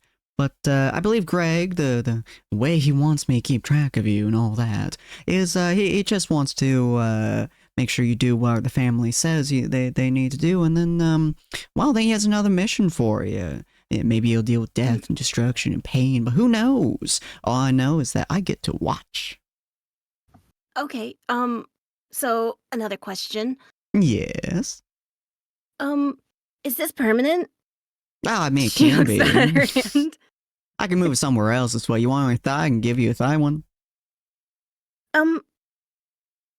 Is it can I have it not be if no one else talked to you, maybe it's not smart for me to have talked to you, and I don't want to have to explain it. I can make it so it's hidden. She snaps her fingers and it becomes transparent. I mean, I could fully take you away, but then, that'd be kind of sad. But you do have extras, so you know what? She snaps her fingers again and it disappears. You have extras, so I can do it anytime I want to. This is true. So another question? Oh, you're so full of questions today. I like it. I have a lot of questions, yeah. So is there a way like I myself can like talk to Greg instead of you? Like not that you're not a good person to talk to. I just think I have a question for him as well. She kind of bows and she grabs her hat again, and as she does so, you can actually see that on her left hand she has this strange ring. It's a very, very ornate ring. As she grabs her hat and she puts it to her chest and she goes, I appreciate you finding me fun to talk to. Most folks don't. They come see me and then they do what they need to do and then they leave. Greg is one of the few that I've had a long-standing contract with, so to speak. But if you really want to talk to Greg, I mean, I can just, either bring you to him or you can just go to the inner sanctum and ask for him. You know how it is. In here, at least, you probably aren't seen as a horrifying villain. Unless you kill somebody, and then you are, but that would just be very entertaining.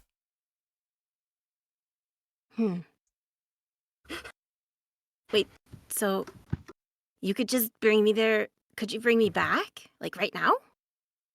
Yeah, I mean, absolutely, if you really want me to. I don't really have anything going on at the moment, so I could just bring it to him. But fair warning, it would be very funny.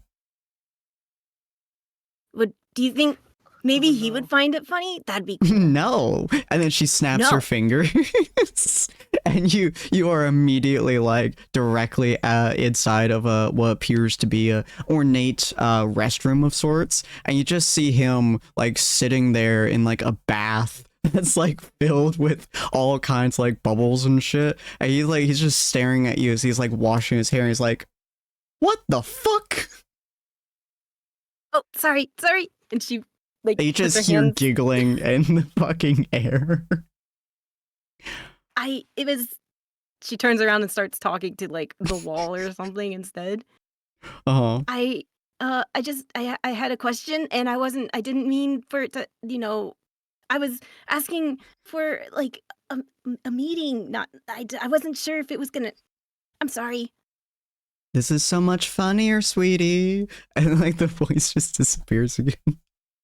It's like, But hey, I mean, didn't you like me or something? So maybe this is okay.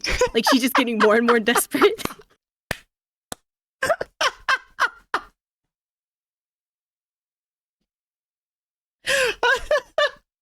I had to take a moment to digest that.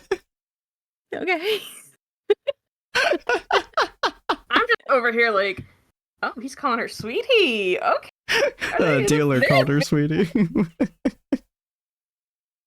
Yeah, he looks at you. You can't tell because he's behind you, but you can like, you're like, you feel like it's concern coming off of him, but you hear like him step out of the bath and like fabric rustling and stuff like that. He went, I mean, is this some way of coming on? I'm very, very confused here. What was the question you had? Whatever your name was. My name, I'm Penelope. I kind of wanted to learn more about the contracts that I had to sign. We had to sign. Ah. You hear him like he pauses for a second, and you hear him like he's clearly drying off behind you, and he's like, contracts, huh? Yeah.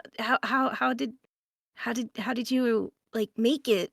Or Do you mean What magical did you- contracts? Do you mean like binding do you mean like kinky contracts? the just like one that like the one that we signed. Oh, thank God. I don't know how to make the third one. And I don't Okay. want to know what the dealer does with those contracts. Whew. You hear him like shiver and like concern behind you. And you're just like, all right, magical, well, first time I had laid in my rest area. Whew. You know, I hear him putting on like clothes and shit. He's like, all right, you can look now. I'm formally posed. You're decent. Sure. Okay. She'll turn around. You see him in like, it is the most like casual outfit you think you've ever seen someone wear. It's like very simple, like trousers. He's wearing like barely a barely covering shirt that's like, it's clearly a night shirt because, you know, it was somewhat hot the last couple of weeks and stuff, and his hair is just kind of drenched and it's like flowing around him. He is like the picturesque, like physical peak of a man, you know? So like him standing there and like looking at you, if you were in any way attracted to males, your job would be dropping at this man as he's like staring at you. Like there's a look of confusion and slight concern across his face, and he's just like, right, so in terms of contracts, I feel like there's a better room to be doing this in. He like walks to the door and opens it. Could you go out to my study? I have a room. Yeah. No, just point the way. I didn't ask to be put into this. It's a really nice room. Thanks. I've never had a lady compliment my bath area before. Okay. It is well appointed, she said, and she walks out. he just like That is hilarious. he confusedly shakes his head. He like walks out to his study. He sits out on his chair. You have another chair you can sit down. And he goes, all right. Awkward business talk. You're wondering how to make a contract like the one that I did. So those are called soul binding contracts. Usually they're of magical variety. You can go even further and do like proper soul binds, but this one is more magical binding, using the soul as a focus. This is not getting across at all to you, is it? Well, I mean, I kind of get it, and that's the main point.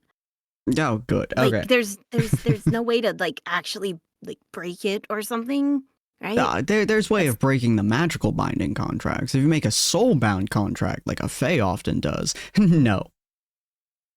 Well, okay, so how I don't know if you'll tell me, but I'm still gonna ask the question. How would you break it? It's a good question.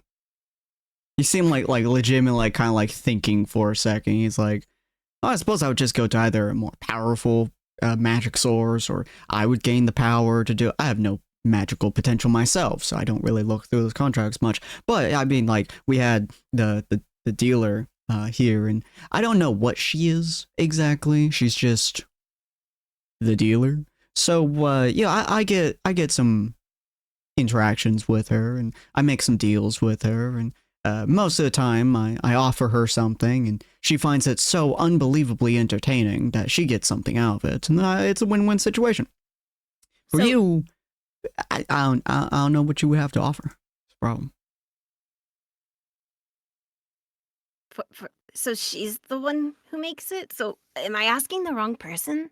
Well, you see, I contract her in order to be able to solidify the deal that is being made. She just uses her, honestly, frankly, concerning amount of power to enforce the rules of the deal, so to speak. Okay. So if you want to know how to make the contract, I can help you make the contract. If you want to make it magically binding, she's the one that you would have to deal with. And if you want to make it soul binding, yeah, you're fuck out of luck. Yeah, no. And she genuinely like giggles at that, Mm. but no. I was just, curious. Now, if I may ask, dearie, and you don't have mean, to you can answer ask. this, but why do you want this information? Sweet girl like you, well, this is hard to say considering I trapped you in a dungeon and am currently contracting your, particular set of skills, but you seem sweet enough that you making a contract like this seems difficult, shall we say. Penny's just smiling after he says sweet. You think I'm sweet? So you do like me. you see him like he like blue screens for a second there, desperately attempting to think of how to respond to that. He's like, yes, wait, yeah, It's okay. Sometimes, things are confusing. It's okay. I figure it out find later. you attractive. Does that count? I don't know. I think I would need Callista here. But having said that, is there a way to just like contact you directly, or do I always have to talk to the dealer first? Hold on. He like stands up and he goes to like a box in the room. Kind of like it's a smaller box full of, you don't know what it's full, but there's a bunch of stuff that's in there. He like reaches in and he goes, no, not that. Oh, jewelry box. No, not, well. He kind of grabs it and puts it on the counter. Not that. Ah, there you are. And he pulls out this weird little stone with a rune on it. All right, well, two things. One, I have a. Do you like jewelry? Like Well, I earrings? have this. And she, picks up the necklace that says Penelope that she wears.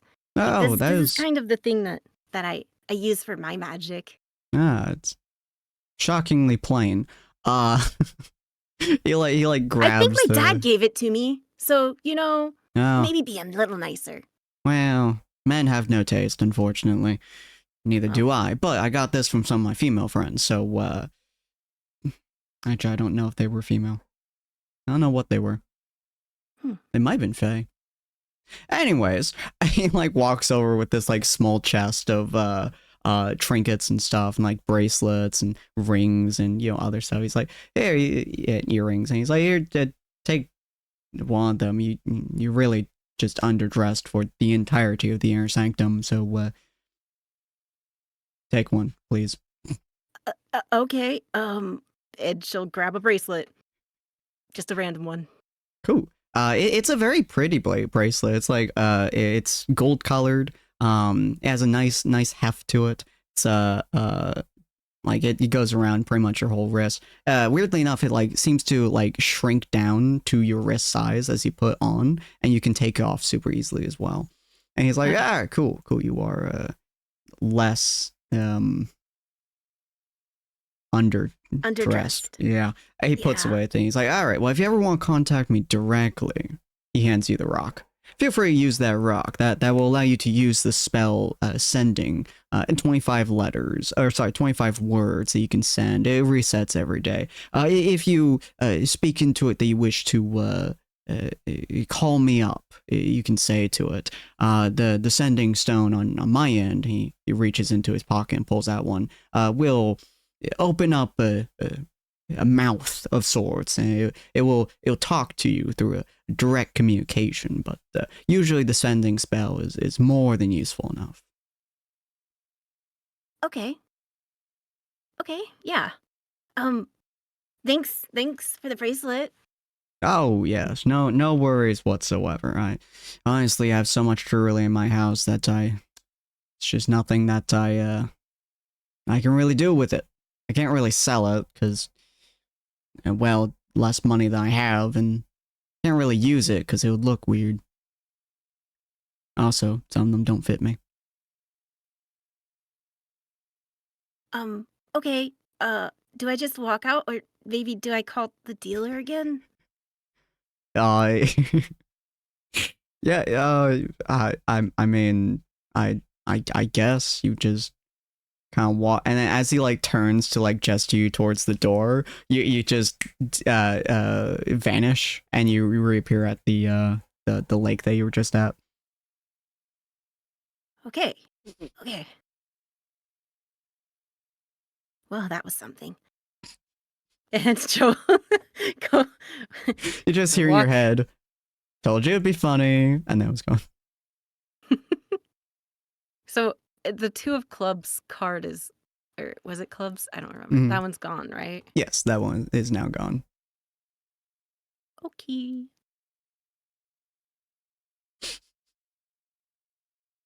And is everyone upstairs? I guess because I was doing dishes while the arm wrestling. Okay, yeah. Damien and Mel would be Ortus, Callista, and Grail after your arm wrestling competition. What are you folks doing? I think after having dinner in the arm wrestle, Grails would have gone to bed. Okay. I think Ortus. Yeah. Similarly, Would have gone to Callista bed. probably would have scrounged for scraps because she kind of missed dinner, and then retreated. Oh, we did back, set aside. but You it- do have two Meaty Matthews, remember? Oh yeah, the Yeah, you Meaty do have Matthew. nom-noms, yeah. Okay. Damien saved you a few nom-noms. Whether or not they're in the best condition after your arm wrestling is debatable, but I don't think Callista Damien- cares.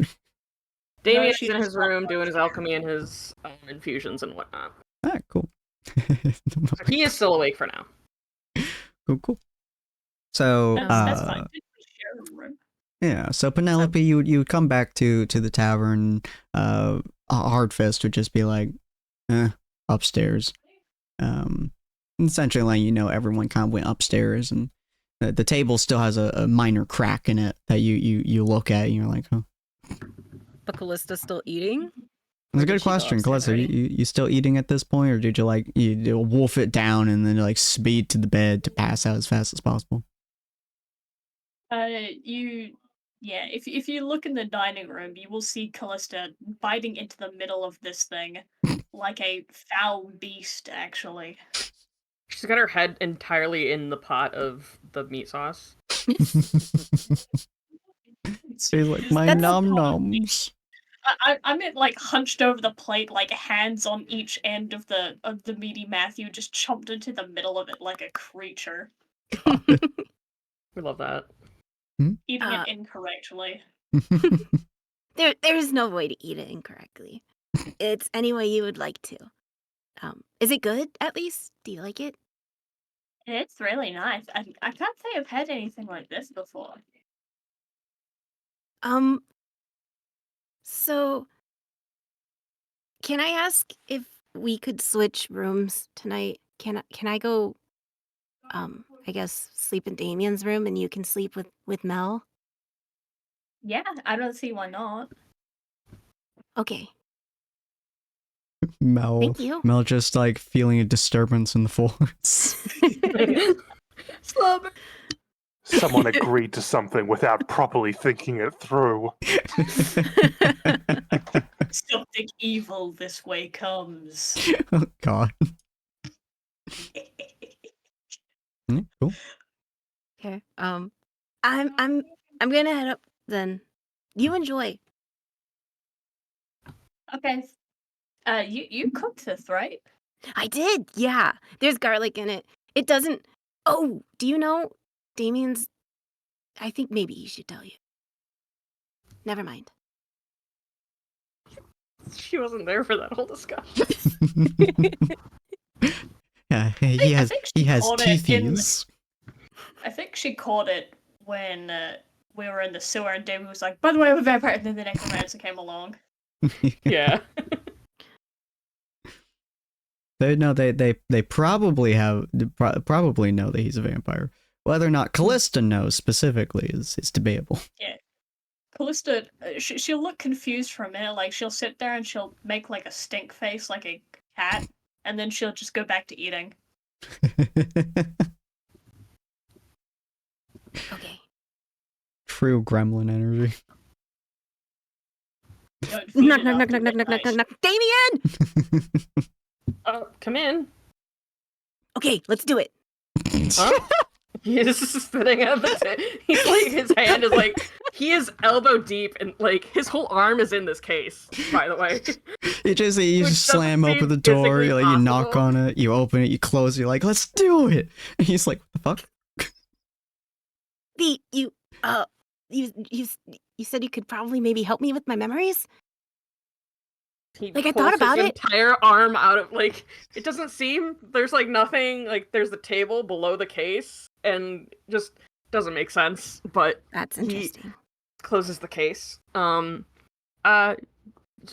sure, yes, I thought you were gonna take some more time to think about it, but if you want to do this tonight, we can attempt it, yes. I took time to think about it. I think it's I want to find my parents. Then I will endeavor to do whatever I can to help you on that. Okay. So go ahead and why don't you get ready for bed? You took a bath, correct? Yes. I Okay, took a 'cause bath wanted to before I make sure we started all cooking. did, and... All right, That well, would be unsanitary. yeah. Go ahead and get ready for bed then. You can sleep on the bed tonight. Okay. Let me know when you're ready, and I'll prepare myself. Penny goes to the bathroom. She doesn't fucking know what she's doing. She's just like Damien excited. being the true gentleman. He's like, I'm gonna tuck her in and like get cozy. Gonna learn Jesus about my Christ. parents. Let's go.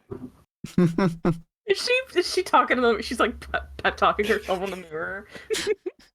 That's so cute. You I'm a just Disney hear, princess.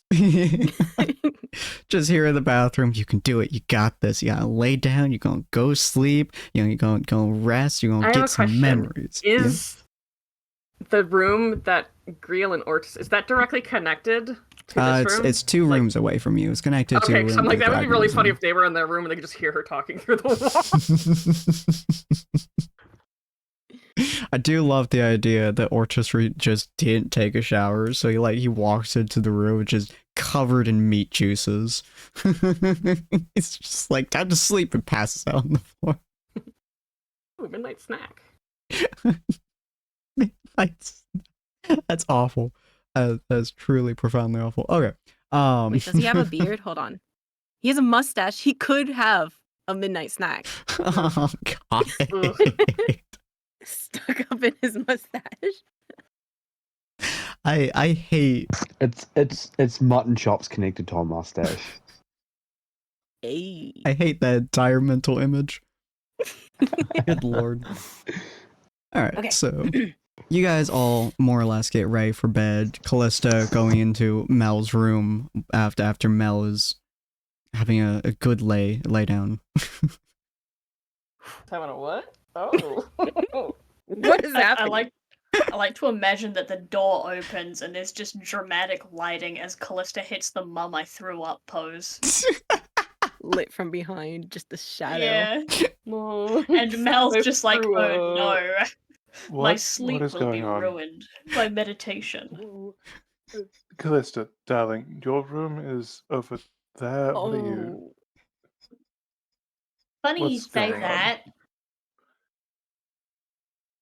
See, it's really funny that you bring that up because Penny asked if we could swap rooms for the night, so guess we're bunk buddies.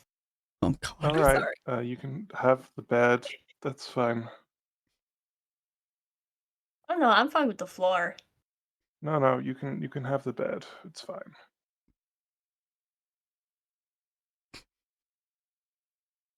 And Mel will just sort of settle into the same chair that she slept, air quotes, in last night. Fair. I do love the idea that Callista, you just look at this fine, nice looking bed and you don't know how to sleep in it. Yeah, I'm gonna roll myself up into a like, carpet burrito.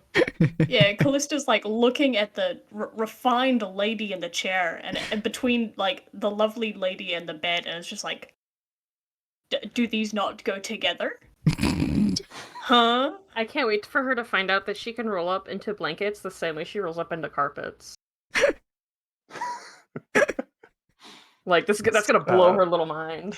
I'm not saying it's a little mind, but Sheets, Mel doesn't blankets, know. fucking covers, everything. Just rolls it all up. When you Do flop you- onto the bed, you spring back up, unlike the floor. Oh god. Yes, it's more comfortable. You just hear her fucking jumping onto the bed. You just hear spring, spring, spring, spring, spring. That's fine. I cast silence on myself. Jesus, it's okay. Absolute silence. Callista just points at the bed. She's like, "You don't want that? No, Don't you darling. have to sleep?" No, I'm an elf. We don't sleep. Ah. And when Callista approaches the bed, she sort of pokes it with her foot. No, you just. Have you not slept on a bed before? Look this feral creature in the eyes and ask that again. Well, that's enough questions for Mel. Mel doesn't care as much. If Gusta sleeps on the floor or on the bed, it's not Mel's problem. So she sort of just closes her eyes and drifts off, air quotes. Just cast silence. You just you look here, you look at bed. And you'll find some way to sleep, and whatever that way Yeah, may you'll be be, we'll fine. find out. All right. I Well, like to imagine that Callista bounces on the bed and just puts too much gas into it. It goes flying off and has to cast levitate to stop herself from crashing through a wall. No more Oh, I monkeys love that. jumping on the bed.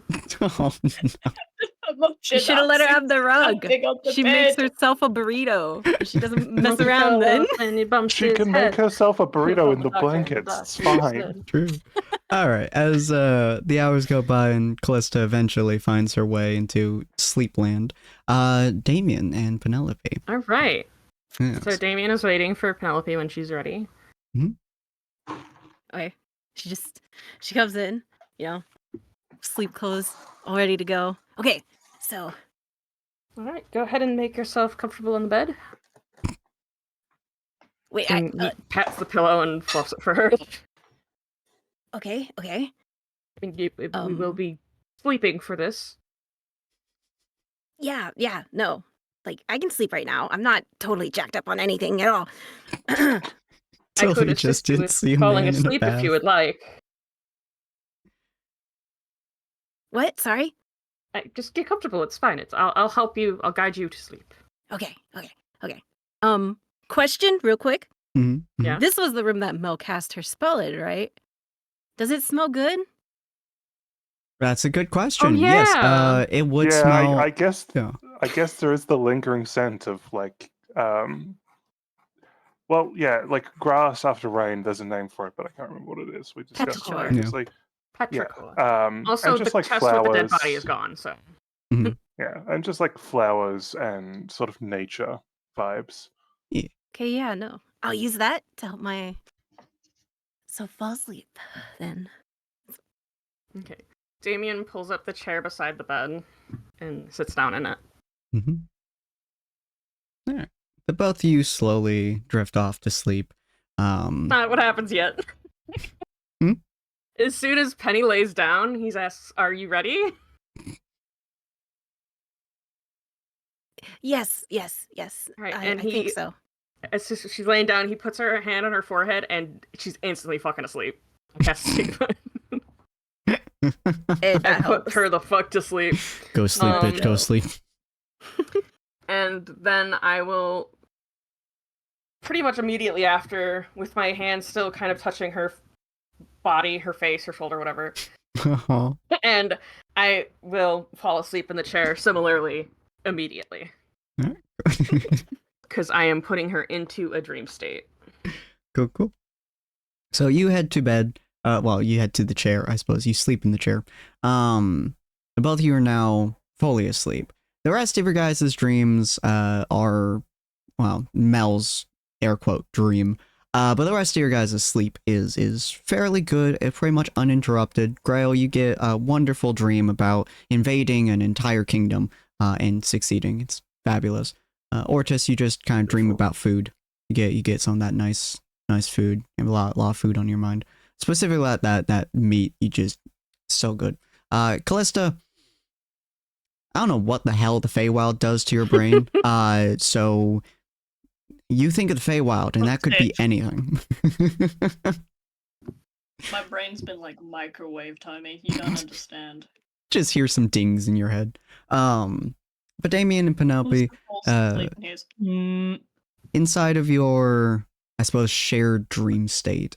So how I imagine it, if I may, is Penelope is awake at one moment, and then the next moment she is in a field of sunflowers. Oh, that's super cute, yeah.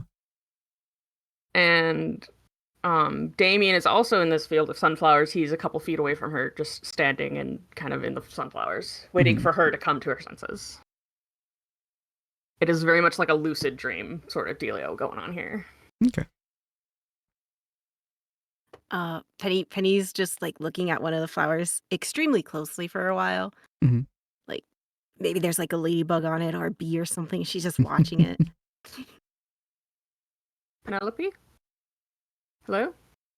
He's like the 3-foot tall fucking sunflower. Hi. Oh, there you are, sweetheart. Hi. He approaches. All right, so we are in the dream right now. Currently, we are technically in my dream. Oh. Okay. I thought I was dreaming of sunflowers. Mayhaps.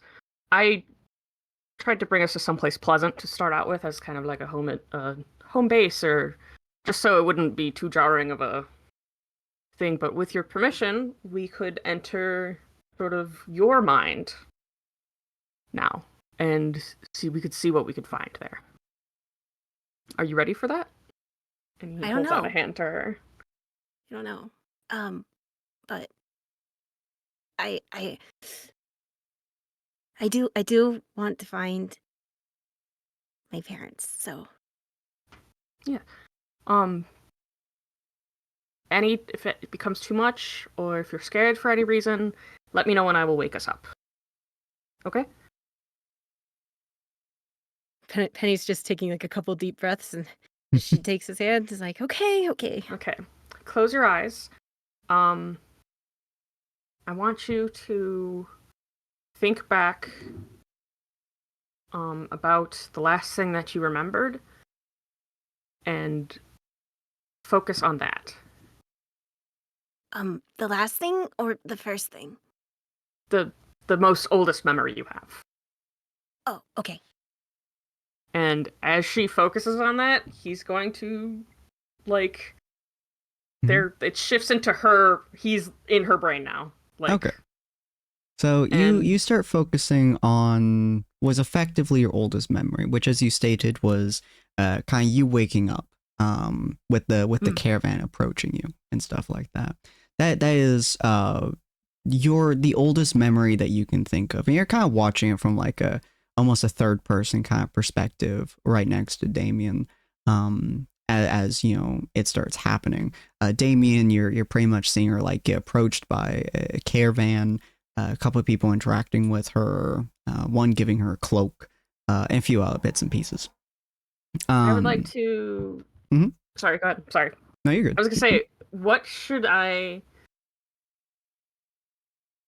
roll to kind of poke and prod and see if there is a natural are the memories there, or is there something blocking it? What kind of roll would you like me to make? I'll let you take so I guidance won't on this. actually have you do a roll for that. Most of this is gonna be RP. It's gonna be okay, cool. Yeah.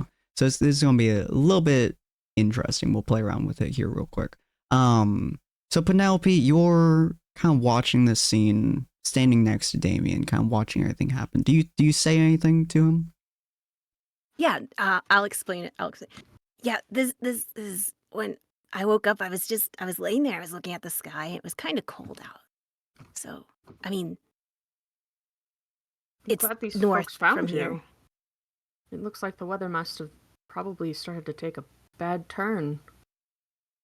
He's looking around at some of the details are probably fuzzier the further away from where they are. But... Yeah, after about probably 100 or so feet, it just kind of goes into a mist. The fun thing about memories is that even if you can't recall them, they are there. Sorry, I'm fucking nerd about this. You're good. About psychology and shit this is why some people have photographic memories and some people do not. Because memories are stored with all of the detail, but it's the retrieval of them that depends on what you can recall in that scene. So everything is there as far as what she was aware of at that time, whether or not she remembers it or not. Yeah. Well, yeah. So yeah, Penelope, you're just kind of going through what you recall happening. So how do we go back further? This is what, 2 months ago? How can I recall 2 months in a day? What do we do? Explore, experiment. It's not quite exact. I haven't had a lot of opportunity to do this with people. So it's not an exact science, but... Is this a vampire thing? No. Well, it's a me thing. Okay. Yeah. It's... So, right now, our minds, we are connected. We are in each other's minds. And think of it like... We're not in a physical place, but our minds are interpreting it as in a physical place. So, for example... think there's doors. So when we were in the sunflower place, I opened a door into your mind and we walked through it. So if thinking about it that way, let's find a door and see where it takes us. If we're not entirely sure where we're going, it's harder to figure out how to move from memory to memory or dream to dream. So it might be some trial and error. Why don't you lead the way? Okay. She still holds his hand, but she just fucking picks a direction and goes. All right, he goes with her. So you pick a direction and you start going. As you start going, the scene does change. Is for one moment you see kind of what happens a little bit later. You see you kind of on the side of the road, and you remember this memory. It was a very sad day. It was not one that you enjoyed in any way, shape, I or form. immediately still steered Damien away from that then. Nope. He kind of stumbles and he's like, okay. Nope. You see, like, it happens as there's immediately moves to the side. And you're just like, whoop. But yeah, so that image like flashes by. You take a hard detour. Is essentially, it doesn't have to be like, let's find a door, but you can literally like, okay, I'm going to close my eyes and imagine a door in front of me and it'll appear because it's a dream. Mm-hmm. Sort of a la like fucking Scrooge and the Three Ghosts style. Like, it's all in your head. Oh yeah. Do you do anything in particular, Penelope, or are you just like walking and seeing where it takes you? I start out just kind of walking, but once we get to like that sad memory, I almost do like a 180 and go back to like the trees and stuff. Mm-hmm. And I'm like, in my head, for some reason, or Penny's head, she's like, doors are made of wood. Let's look for a tree. Maybe there's a door on a tree. You walk up to a tree and you see a handle on the tree. I found it. I found the door. Nice. Go ahead. Okay. You grab the doorknob and you like twist it and you pull it open. And as you walk in, it is absolute pitch black darkness. There is nothing around you in any way, shape, or form. It is almost soul-crushingly dark. You feel weight on your shoulders. And the next moment, a few things happen. A few images pass by. A few things you don't understand very much. And Damien, you see this exact same thing as well. In one moment, holding her hand, my grip on her hands like tightens as we are suddenly in a pitch black space and the door is gone. Oh yeah, it's very uncomfortable. But in the next moment, the world lights up again, kind of burns your eyes a little bit. But you see this amazing, flourishing city. It's not particularly large, but it has big walls. It has statues of these snake-like people all over the areas. You recall like long history, a long time ago, stories of the Yonti, horror stories, and all that. As you look around, you see these children. You see humans and elves and gnomes kind of interacting with one another, talking with each other, shopping with each other. And before you can really focus too much, it changes. And the next moment, you see, you know from the surrounding area, this is the same spot, but the entire area is slagged. It looks like one massive, almost obsidian structure. You can feel the heat spreading from it and like bashing into you. And especially from this distance, you guys must be only a couple 100 feet away from it. It is practically boiling. And it looks like, some parts are still burning, some parts are still smoldering. And the next moment, you were seeing what you recognize to be the Elven kingdom, the Shadowstar kingdom, with a skyscraper of a building that reaches up practically to the heavens. So high up that on a cloudy day you can't even see the top of it. And then next moment you are back to a forest. But it's odd. It doesn't look, the trees are small. You see one tree standing amongst the others. Maybe 30, maybe 40 feet tall. The other trees are like 5 to 10, sparsely dotted around. And you see a being in the sky kind of reaching down, and it's bigger than you can even fathom. Even looking at it, it's hard to keep it in your mind, but you see this creature like pushing dirt around the 20-30 foot tall tree, kind of like almost as if he's planting it into the earth, and gives it a gentle pat on the top. And in the next moment you just see once again darkness. You feel a weight on your back, a shift. It feels cold instead of warm now, especially compared to the other area is almost freezing cold. You feel tired, sleepy. You feel sad and lonely. Both of you do. It's a deep intrinsic isolation feeling. And the number one feeling you can ascribe to it is, I was abandoned. I am alone. Well, it's that sinking dark abyss that is surrounding you, that is practically like calling that into you, is profoundly uncomfortable. Damien had let go of her hand at this point, and he's kind of like, he had stumbled a little bit with the whole like the flashes of fucking creationism and all that shit, and he just kind of like is wavering. Penelope backs up. What was that, Penelope?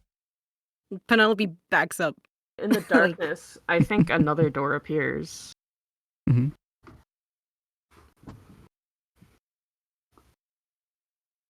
I don't like this. Damien? Sorry. Sorry.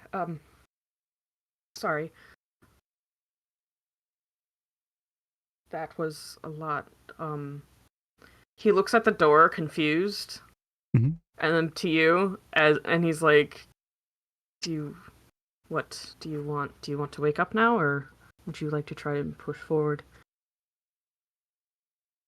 I don't like this. Okay.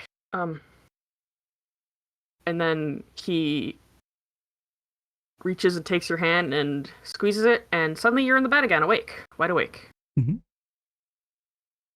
I'll say, as you wake up, Penny, one thing that you snap awake, like your eyes open up and stuff, and you have this hard sinking feeling practically in your soul. It's hard to describe, but your eyes are immediately, like within microseconds of waking up, they are immediately drifted towards the bottle of black ooze on the counter, as well as like you can feel pull towards your bag as well, is deeply unsettling in the back of your mind.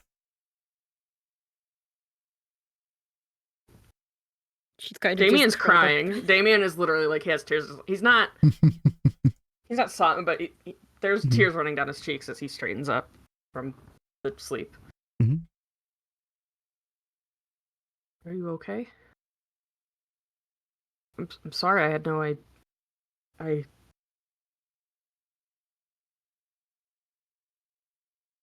He's kind of just laying there. I'm That- so I sorry. guess- I didn't mean.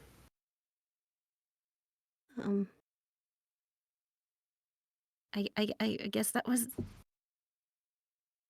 a bad choice to do.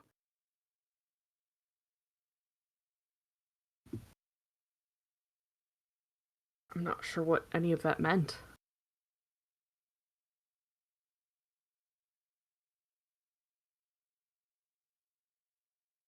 Well, He wipes his eyes. um, well,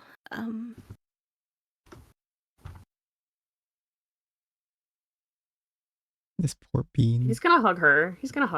Aww. Will she let him hug her? yeah. Okay, he hugs her. And it's that kind of like the squeeze hug where he like squeezes, but then he like pulls back to like give it, like if she wants to continue to hug, they can, or like what, or she could pull back. Like it's.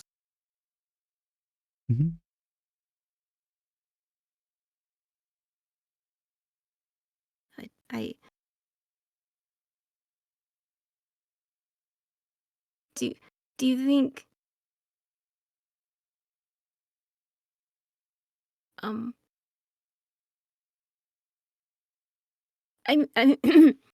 I mean some memories can be fake, right?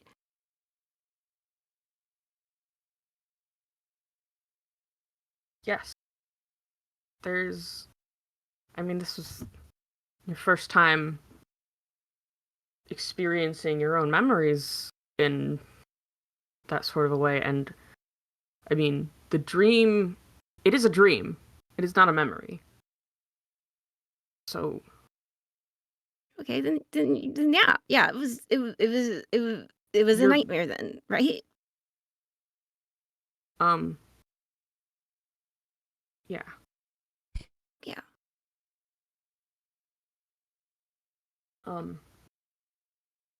If you would like, I can give you the sunflowers again.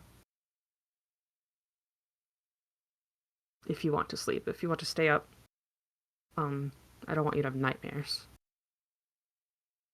Like Penny's trying really hard to hold it together. Yeah, and he's still holding. He's like gently like rubbing her shoulder, like with his. He's like, gonna be okay.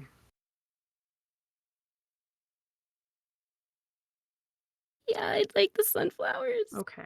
Aww. Do you want to go back to it now?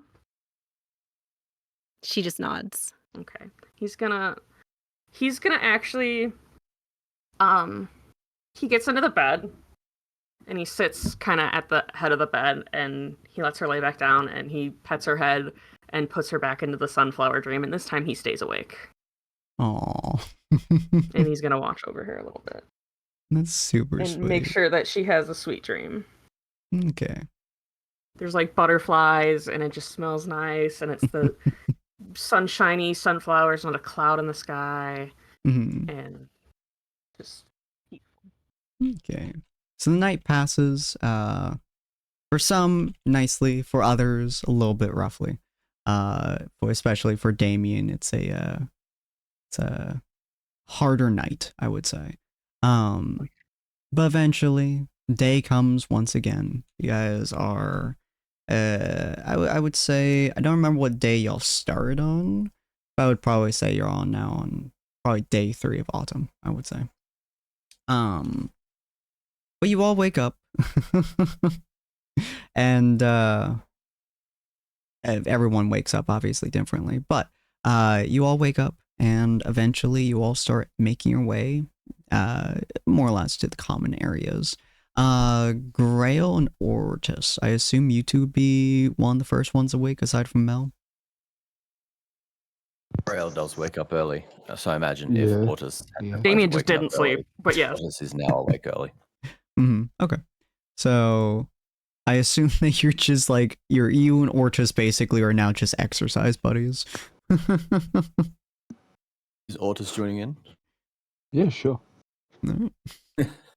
Your daily dose of exercise coming to you straight from Ortis and Grail. So yeah, you guys head down, you get some food. Mel, you would probably get up probably a little bit after they do. Do you wake up Callista, who I assume sleeps in? No, I'll let Callista sleep. She can wake up when she wants to. Fair. Okay. So you And probably I'll just head make my way down. Mhm. Yeah. And you would probably see Ortus and Grail just kind of either eating or doing exercise, or are you guys like outside, or what are you guys doing?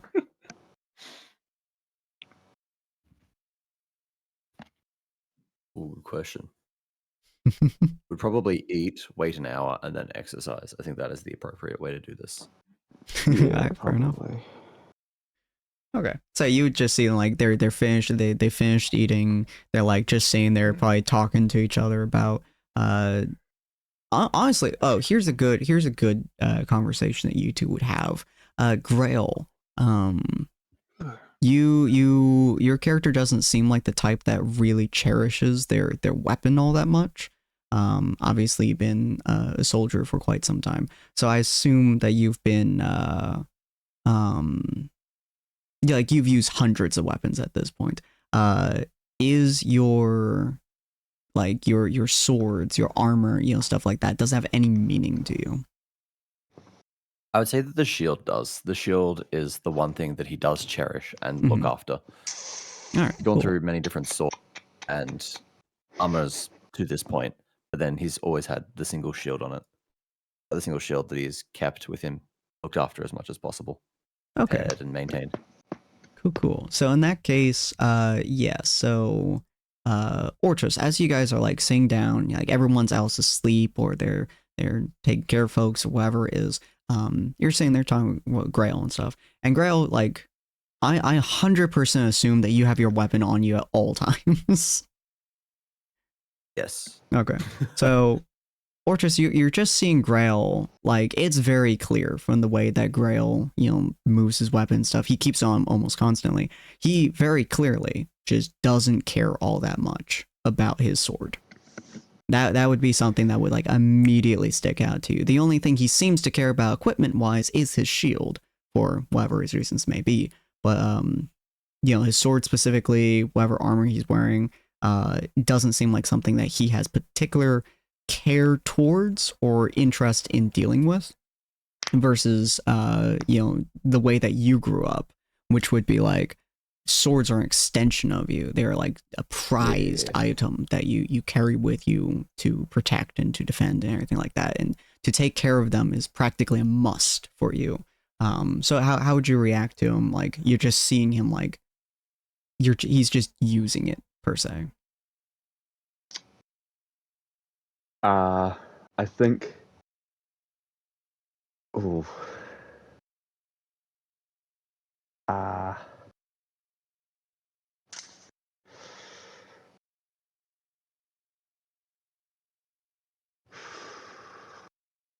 Sorry, trying to think. Mm-hmm.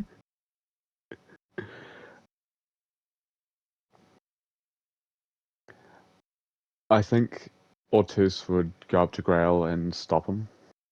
Mm-hmm. And just, what are you doing, mate? You have some concern over my technique. Not your technique, but why aren't you treating your weapon better, mate? Grail sort of pauses for a moment. Why would I?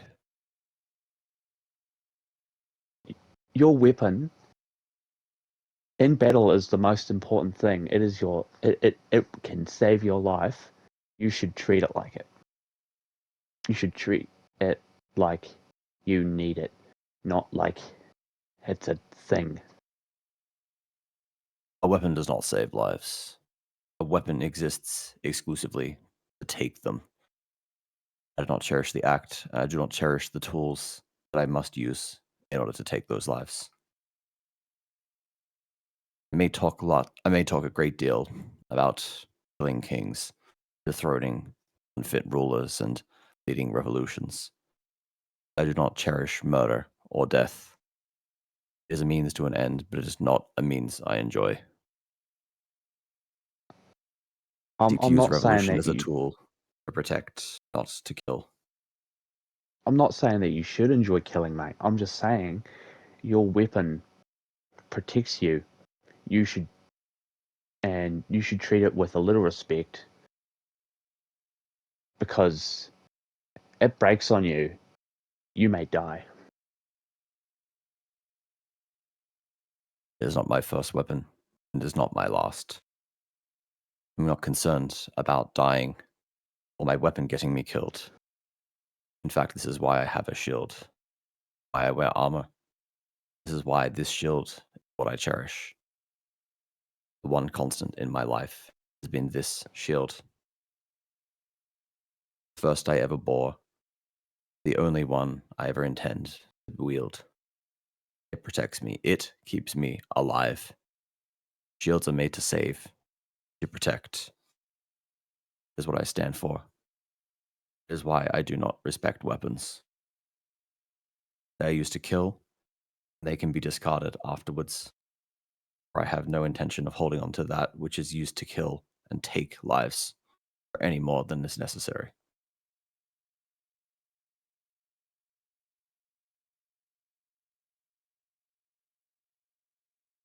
I think it's great that you respect your shield.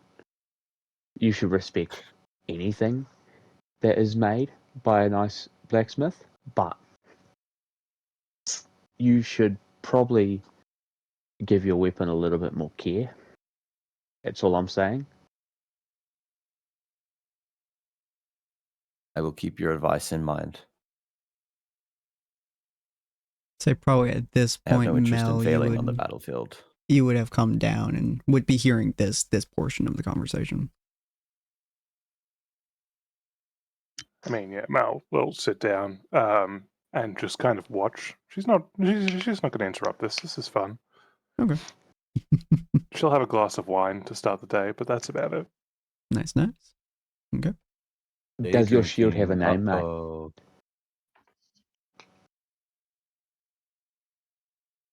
A shield has no name. It is not a companion. It is not a friend. It is a tool. If anything, it is an extension of myself. Can say that that sentence right there made Otus very happy. Fair enough. I think it is funny how our characters seem to be polar opposites in the sense that you have your sword as an extension of yourself, and Grail has this shield as an extension of his self. The one thing I'd say though is that you can see on his shield that it does have a word that is sort of emblazoned onto it, which is just Pax, P-A-X. Do you know how to take care and repair your shield, mate? Or I've wielded this shield for over a decade, maintained it, repaired it, made sure I never have to replace it. Until the day comes that a blow slices it in two, and me along with it, I'll continue to wield it.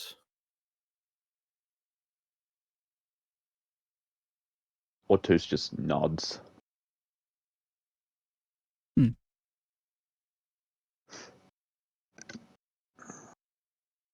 Cool. All right. Let's see. Who would probably come down next at that point? Probably Callista. I would say Callista would come down. I think Damien and Penelope would be getting some good either rest or just making sure Penelope's not, dying. So Callista, I would say that you probably woke up. Mel has already left the room at that point, and so you wake up from your bundle of bunches inside of the bed. I assume that you have tossed and turned in your sleep excessively. So the bed is messy. It's very, very messy. But yeah, so you wake up, which Yes. I imagine that Callista is once again lost in the sauce, tangled in the sheets. Not used to bed. So, good thing Mal has left the room because Callista is definitely just rolled off the bed and hit the But upon hearing something about weapon names, neuron activation hits, and Callista charges downstairs to try and catch the tail end of the conversation. 2 maces in hand, as she looks up at Orchis and Grail. And she's like, "Are you talking about weapons?" Yeah, mate. Why? Because my weapons have names. You should meet Of them. course they I do. have Mason and I have Macy, and they're my maces. I've had them ever since I was a little Zanasi. Don't ask me where I got them from, but I've had them for a very long time. And she, like, proudly shows off her maces. That's actually really cool, mate. Not sure how I've you said got it to surprise me. I've got Kala here, my great sword. Of course you do as well. Sadly, she is not my first. God. Christ, okay. I've spent many a night in bed with this So, bit with her. Mortis has a body count. Got you. Donakos Carlos orders about his stays in the body count bed, or his body count. unsheathed. Good God. Not The sheath stays on in bed. My Carla, you're not wearing your sheath tonight. God. Oh my! Naughty hunk of Carla's gonna be metal. joining us tonight. I wouldn't say hunk of metal. Ah, yes, Oh, me, goodness. my boyfriend, and his gigantic human-length greatsword.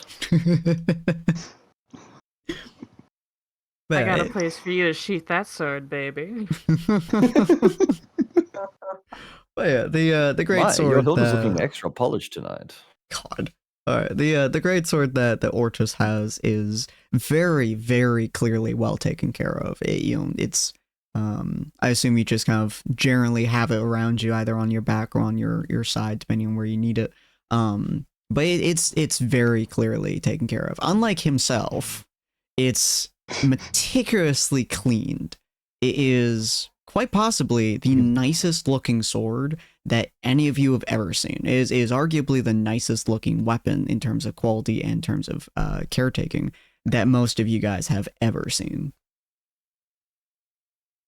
Wow, I I'm try to make it surprised so you I know can- how to clean. I try to make it so I can see my own face in it. That's my goal for my sword. Wouldn't that crack the blade? Nah, mate.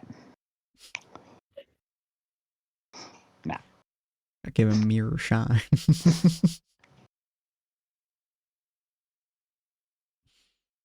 Okay. Right, so with that out of the way, I assume our plan for today is to go meet his lordship and deliver the body.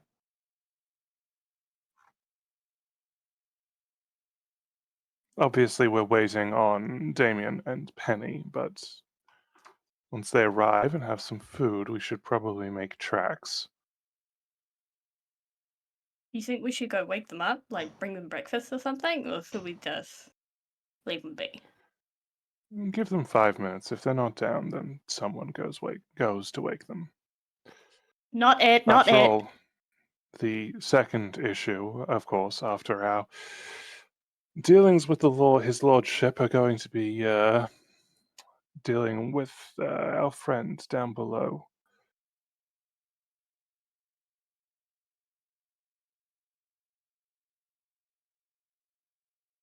I love the idea that everyone Sooner we just like take- slow turns as you talk. The Sounds like sooner talking we about take the care of devil. this, the better. Okay. Penny and Damien, do you guys wake up before that 5 minutes, or are you guys asleep by the time they decide to go and try to wake you up? Damien's awake. Mm. He is still sitting on the bed, one hand in Penny's hair, and he's reading a book. And she can wake up naturally. Like he's not. He put her to sleep, but it's natural, so she can wake up anytime she wants to. I will keep you asleep until you die. No, it's not like a magical sleep. Like Yeah. he helped her get to sleep, but it's she'll wake up when she's ready to wake up. Penny will wake up, but she'll try to not. She'll be asleep. What? Is she pretending to still be asleep? Yes, Oh. Okay, he fully knows she's awake. No. No. She like opens her eyes, so, like her right eye, she like opens it slightly to like see if he's looking at her. He is looking at the book, reading, and still like gently petting her hair. She's trying to collect herself and go back to being like more happy-go-lucky. She's compartmentalizing what just happened, like shoving it aside and Mhm. like bringing back up who she is. Okay. And then she'll actually wake up. I love the idea that you have like a big fake yawn, being like, "Hi-yo." What Waking you up. reading? Good morning. It's shit. I did not think of what he was reading. Put you on the spot. Yeah, I know. I'm like, fucking alchemy journal. I don't know. Fucking reading a book about fucking alchemy. Oh, just rereading some field notes. He closes the book and starts to get out of bed. You won't I tell trust you anyone, slept right? better, huh? You won't tell anyone, right? Oh, no, of course not. I wouldn't. Okay. That would be a violation of your trust. I would not do that. Okay. We have no way of knowing, without further exploration, if that was a memory or some sort of magical interference, or even just something our minds collectively made up. It seems pretty traumatic, so I won't ask if you want to do that again. If you do, you know. And he starts packing up all his alchemy stuff, and he's putting it all in that briefcase, the traveling case. And Betty just smiles. She's like, yeah, no, I don't think we'll be doing that again. At least, not anytime soon. probably for good measure. But yes, if you ever need any help sleeping with dreams and whatnot, I'm at your service. But I believe the others are probably waiting for us, so when you are ready, come join us. I will be downstairs. He gets up and heads downstairs. Okay. Or like he starts to. I don't know if she was like, No, it's fine. You can go. I'm gonna get changed. Fair enough. All right, so Damien heads down while Penny is changing. Damien, you walk down to see like just kind of everyone like sitting there, kind of like either Ortis is meticulously cleaning his weapon, or the rest like Callista is like just kind of like waving her maces around, commenting on like the sizes of them and like how much she loves them. 1,000 things about the maces. gotcha. You have any comments? I look at Griel, as I come down. I was thinking, I could, do some minor enchantments on your armor to help it hold up better if you are interested in that sort of thing. I've been experimenting around with, modifications and artificy, so let me know if you'd be interested in that. Any sources of protection on the battlefield are much appreciated. I will take you up on that offer. Yeah, next time we, have a long moment, I will do that for you. Okay. It is very appreciated. Thank you. I will be certain to use it to protect you and our compatriots here, whenever possible. Appreciate it. All right. Does anyone else make any more Ooh, hear comments that, before Penny goes Ortis? We're compatriots. out? We're compatriots. Oh no. And similarly, I can You are indeed one of my compatriots. small Ortis. trinkets, armors. I'm not quite as versed in the what is the word? modification of weaponry, but let me know and I would love to help bolster our defenses and supplies as needed. Penny comes downstairs a little too fast, you guys. She trips. Whee! Catch her! Someone catch her! Who's close? Am I still closest to the stairs? Like, yeah, you absolutely would be, yeah. Okay, can I roll to catch her? Yeah, What 100%. am I Roll me rolling? a deck save. Deck save. Blister, use levitate. I was gonna say, it would be funny if An Calista, ability like, or ran saving over, throw? Does it jumped matter? down Saving and throw. cast levitate. Okay. Am I the last one? Oh my Oh goodness, my I'm sorry, God. you guys. Oh. Okay, I catch her in a little bit of like a dip, like one of those like almost Just like hello like there. princess, like oh hello, and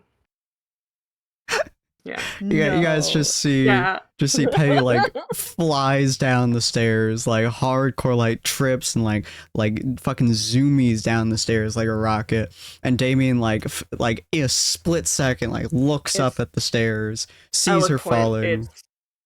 It's a little bit romantic, but it's not like meant to be romantic. It's just like very something out of a fanfic. And he swoops and he gently helps her back up. Oh, careful though. It's not. Are you okay? It's not meant to be romantic, but how does Penny take this? Yeah, how It's a does very Penny good take question. that? I wanna know. I think we all know Penny. He just spent all night petting your hair and like helping you have a good night's sleep and now he like fucking dips you in front of everyone and like Why, hello there. Are you okay, dearest?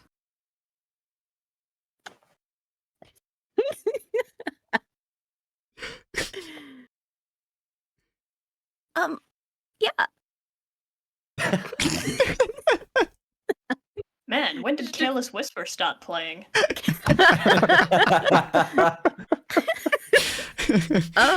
Like codeine. Hayes just fumbling with her thumbs, like, huh? He Huh? pats her shoulder and goes to sit down at the table and puts his case on the table. I have collected the delivery that we need to make, and he pats the chest, or pats the tiny briefcase on the table. I just like put the I'm 20-pound not even chest on gonna the question table. that. Oh, it's not. It's a 5-pound briefcase right now. Right. Well, if you better eat, and then we can head off. Take care of this early morning. Yeah. We're gonna hit him with the body in the early morning. I don't Yes. I mean, better time than Bodies hit the presents. floor. know. Did we agree on what we were gonna do? It's been taken care of. What? Hmm? Like, okay. She looks around at everyone else. Like, Sorry, hold on. I need to figure out where I put my phone. A cat, just a random cat, has just walked across my windowsill. Hello, cutie. Free Aww. cat. Open the window. Hello. Free cat. Hello. It's a No, come distribution back. system. Free cat. If Oh you're man, cold, where it's the fuck cold. did I put Let my it phone? inside. No. It's the curses of playing online D&D is that you never know where your damn phone is. Quickly, Where the fuck did Add I it. put it? It's gone, I think. I think the cat left. Sadness. Aw. Unfortunate. Kitty. But yeah. So you all, Everyone's just. Huh? I was just gonna say, everyone's just chill with what Mel just said. It's been taken care of. yes, everyone do a reaction to it. Everyone. Mel is a very competent and capable individual, you know? What does this Grail mean? voted last night in favor of killing him, so I mean, I Grail's suggested not it, batting so. an eye. Yeah. Damien looks uncomfortable, but he's not gonna say anything. It's like, oh, it's what the group has decided. Okay. Everyone does the visual equivalent of a shrug. Alright. So you all eat, albeit probably somewhat slowly for Penny, as I'm assuming you're trying to come to terms with the last 5 minutes and, you know, the nighttime stuff. It's been a lot. It's been a lot. It's a lot. But after that happens, you guys get all of your stuff, you get all of your gear, you get all of your good shit up and going. As you aren't entirely sure when you'll be back to this tavern, assuming that the Mr. Manser doesn't take too much of your existence. But you get all of your... the way you said that, DM. Well, you know. But you get all of your shit packed up, and you guys start heading over to the Lord's. The Lord's area. I mend the table, by the way. I noticed. You're in the table? I'm sorry? No, I mend it. I noticed that there's some lingering damage, and I mend it, so... Man, who would damage property? Yeah. That would be really rude of them. Yeah, no, who would break a table? I don't think Soft Hands, what's his name? Hardfist? Yeah. I don't think he's this is the first time he's seen that, like, he's like, oh, Damien's the one that's doing it, because I've just been doing it, so this is the first time I'm doing it, like, in the open. Yeah, everything in the kitchen is just somehow mended overnight, but he's watching you mend it, and he's just like, Good Goldfinger, whatever her name is, just like, my favorite pot is fixed. Goldfinger. I can't remember. Is Goldfist? Gold? No. Isn't that the gold? Isn't that the James Bond movie or something? Yeah, it's the gnome James Bond 50 cent lady. Cook, love her. A rapper. 50 gold cent. 50 the third James Bond movie. I was right. She's getting into poetry now. So going to it's only a matter of time. All right. Listen, we've made Rock Hand have soft hands now. We've made what was it? Rock Dick. He's back up and ready to go, and now 50 Gold is pursuing her poetry career. It's all coming together. You guys gave Rocknick some special medication. He's up and roaring. And now his lower body works. He's not still here, is he? No, he left like a couple days ago. Okay. He said he had he was gonna, I don't remember my exact wording, but it was like he has a debt to pay or something like that. Oh, yeah. Which means we've unlocked an ally in the future. Yeah. When we least expect it and when we need it the most, he's going to swoop in and when you guys need your revolution, I don't know. You know. You guys have at least one more soldier for your army of revolution. Let's army go. +1. That was me. I got him. She did. She's doing a fantastic job recruiting. Soldier a day keeps the monarch away. Oh, God. Okay, well, that's going to be where we end it for today. I thank all of you guys for joining. We're going to move over to our end screen here. I know. But unfortunately, the day has come for the time to end. That's okay. Hold on. Players K. Player. There we go. Player K. Yeah, Players K. If you guys have not checked them out already, please go ahead and check out Bunny playing Damien, Rose playing Mel, Reverie playing Callista, and of course Wazzy playing Griel. Not sure why that didn't roll. So sad. Oh, Try again? We can do rolls in your thing now, right? Yeah, you can do rolls. Try rolling again. Yeah, there you go. Okay. Oh, you got an 18. Okay. Very nice. Yippee. All right. Yippee. Roll 10. It's just a D20, Oops. Unfortunately. But yeah, if you guys are interested in any of the folks that we have seen today that have been playing, please go check them out at their respective links. If you guys are interested in this world and the general area that we have created, I do a sister campaign called Tyrant's Wrath every Friday at 6 p.m. PST. They are in the Elysian Glade at the moment, and they're about to do combat next week, so it's going to be fucking peak. So watch that if you guys are interested in that, or come back next week at 6 p.m. PST for some more of King's Kindness. I will not, obviously I don't stream on Sundays, but I do stream on Mondays. We're currently doing a campaign my brother is doing, so if you guys want to see more TTRPG stuff, we also do that there. But we are going to do a raid today, so feel free to copy over that message. We are going to be raiding Yuki, because Yuki is super close to becoming an affiliate. She actually just needs a couple more days of streaming before she gets to become an affiliate. So we're going to pop over to her. She's playing Core Island right now. I want to say hi to her, just kind of slap-a-dap the world into her existence. So if you guys are interested in that content of all of that fun stuff, just come along and join. and say hi to her, and that the did I do my raid message?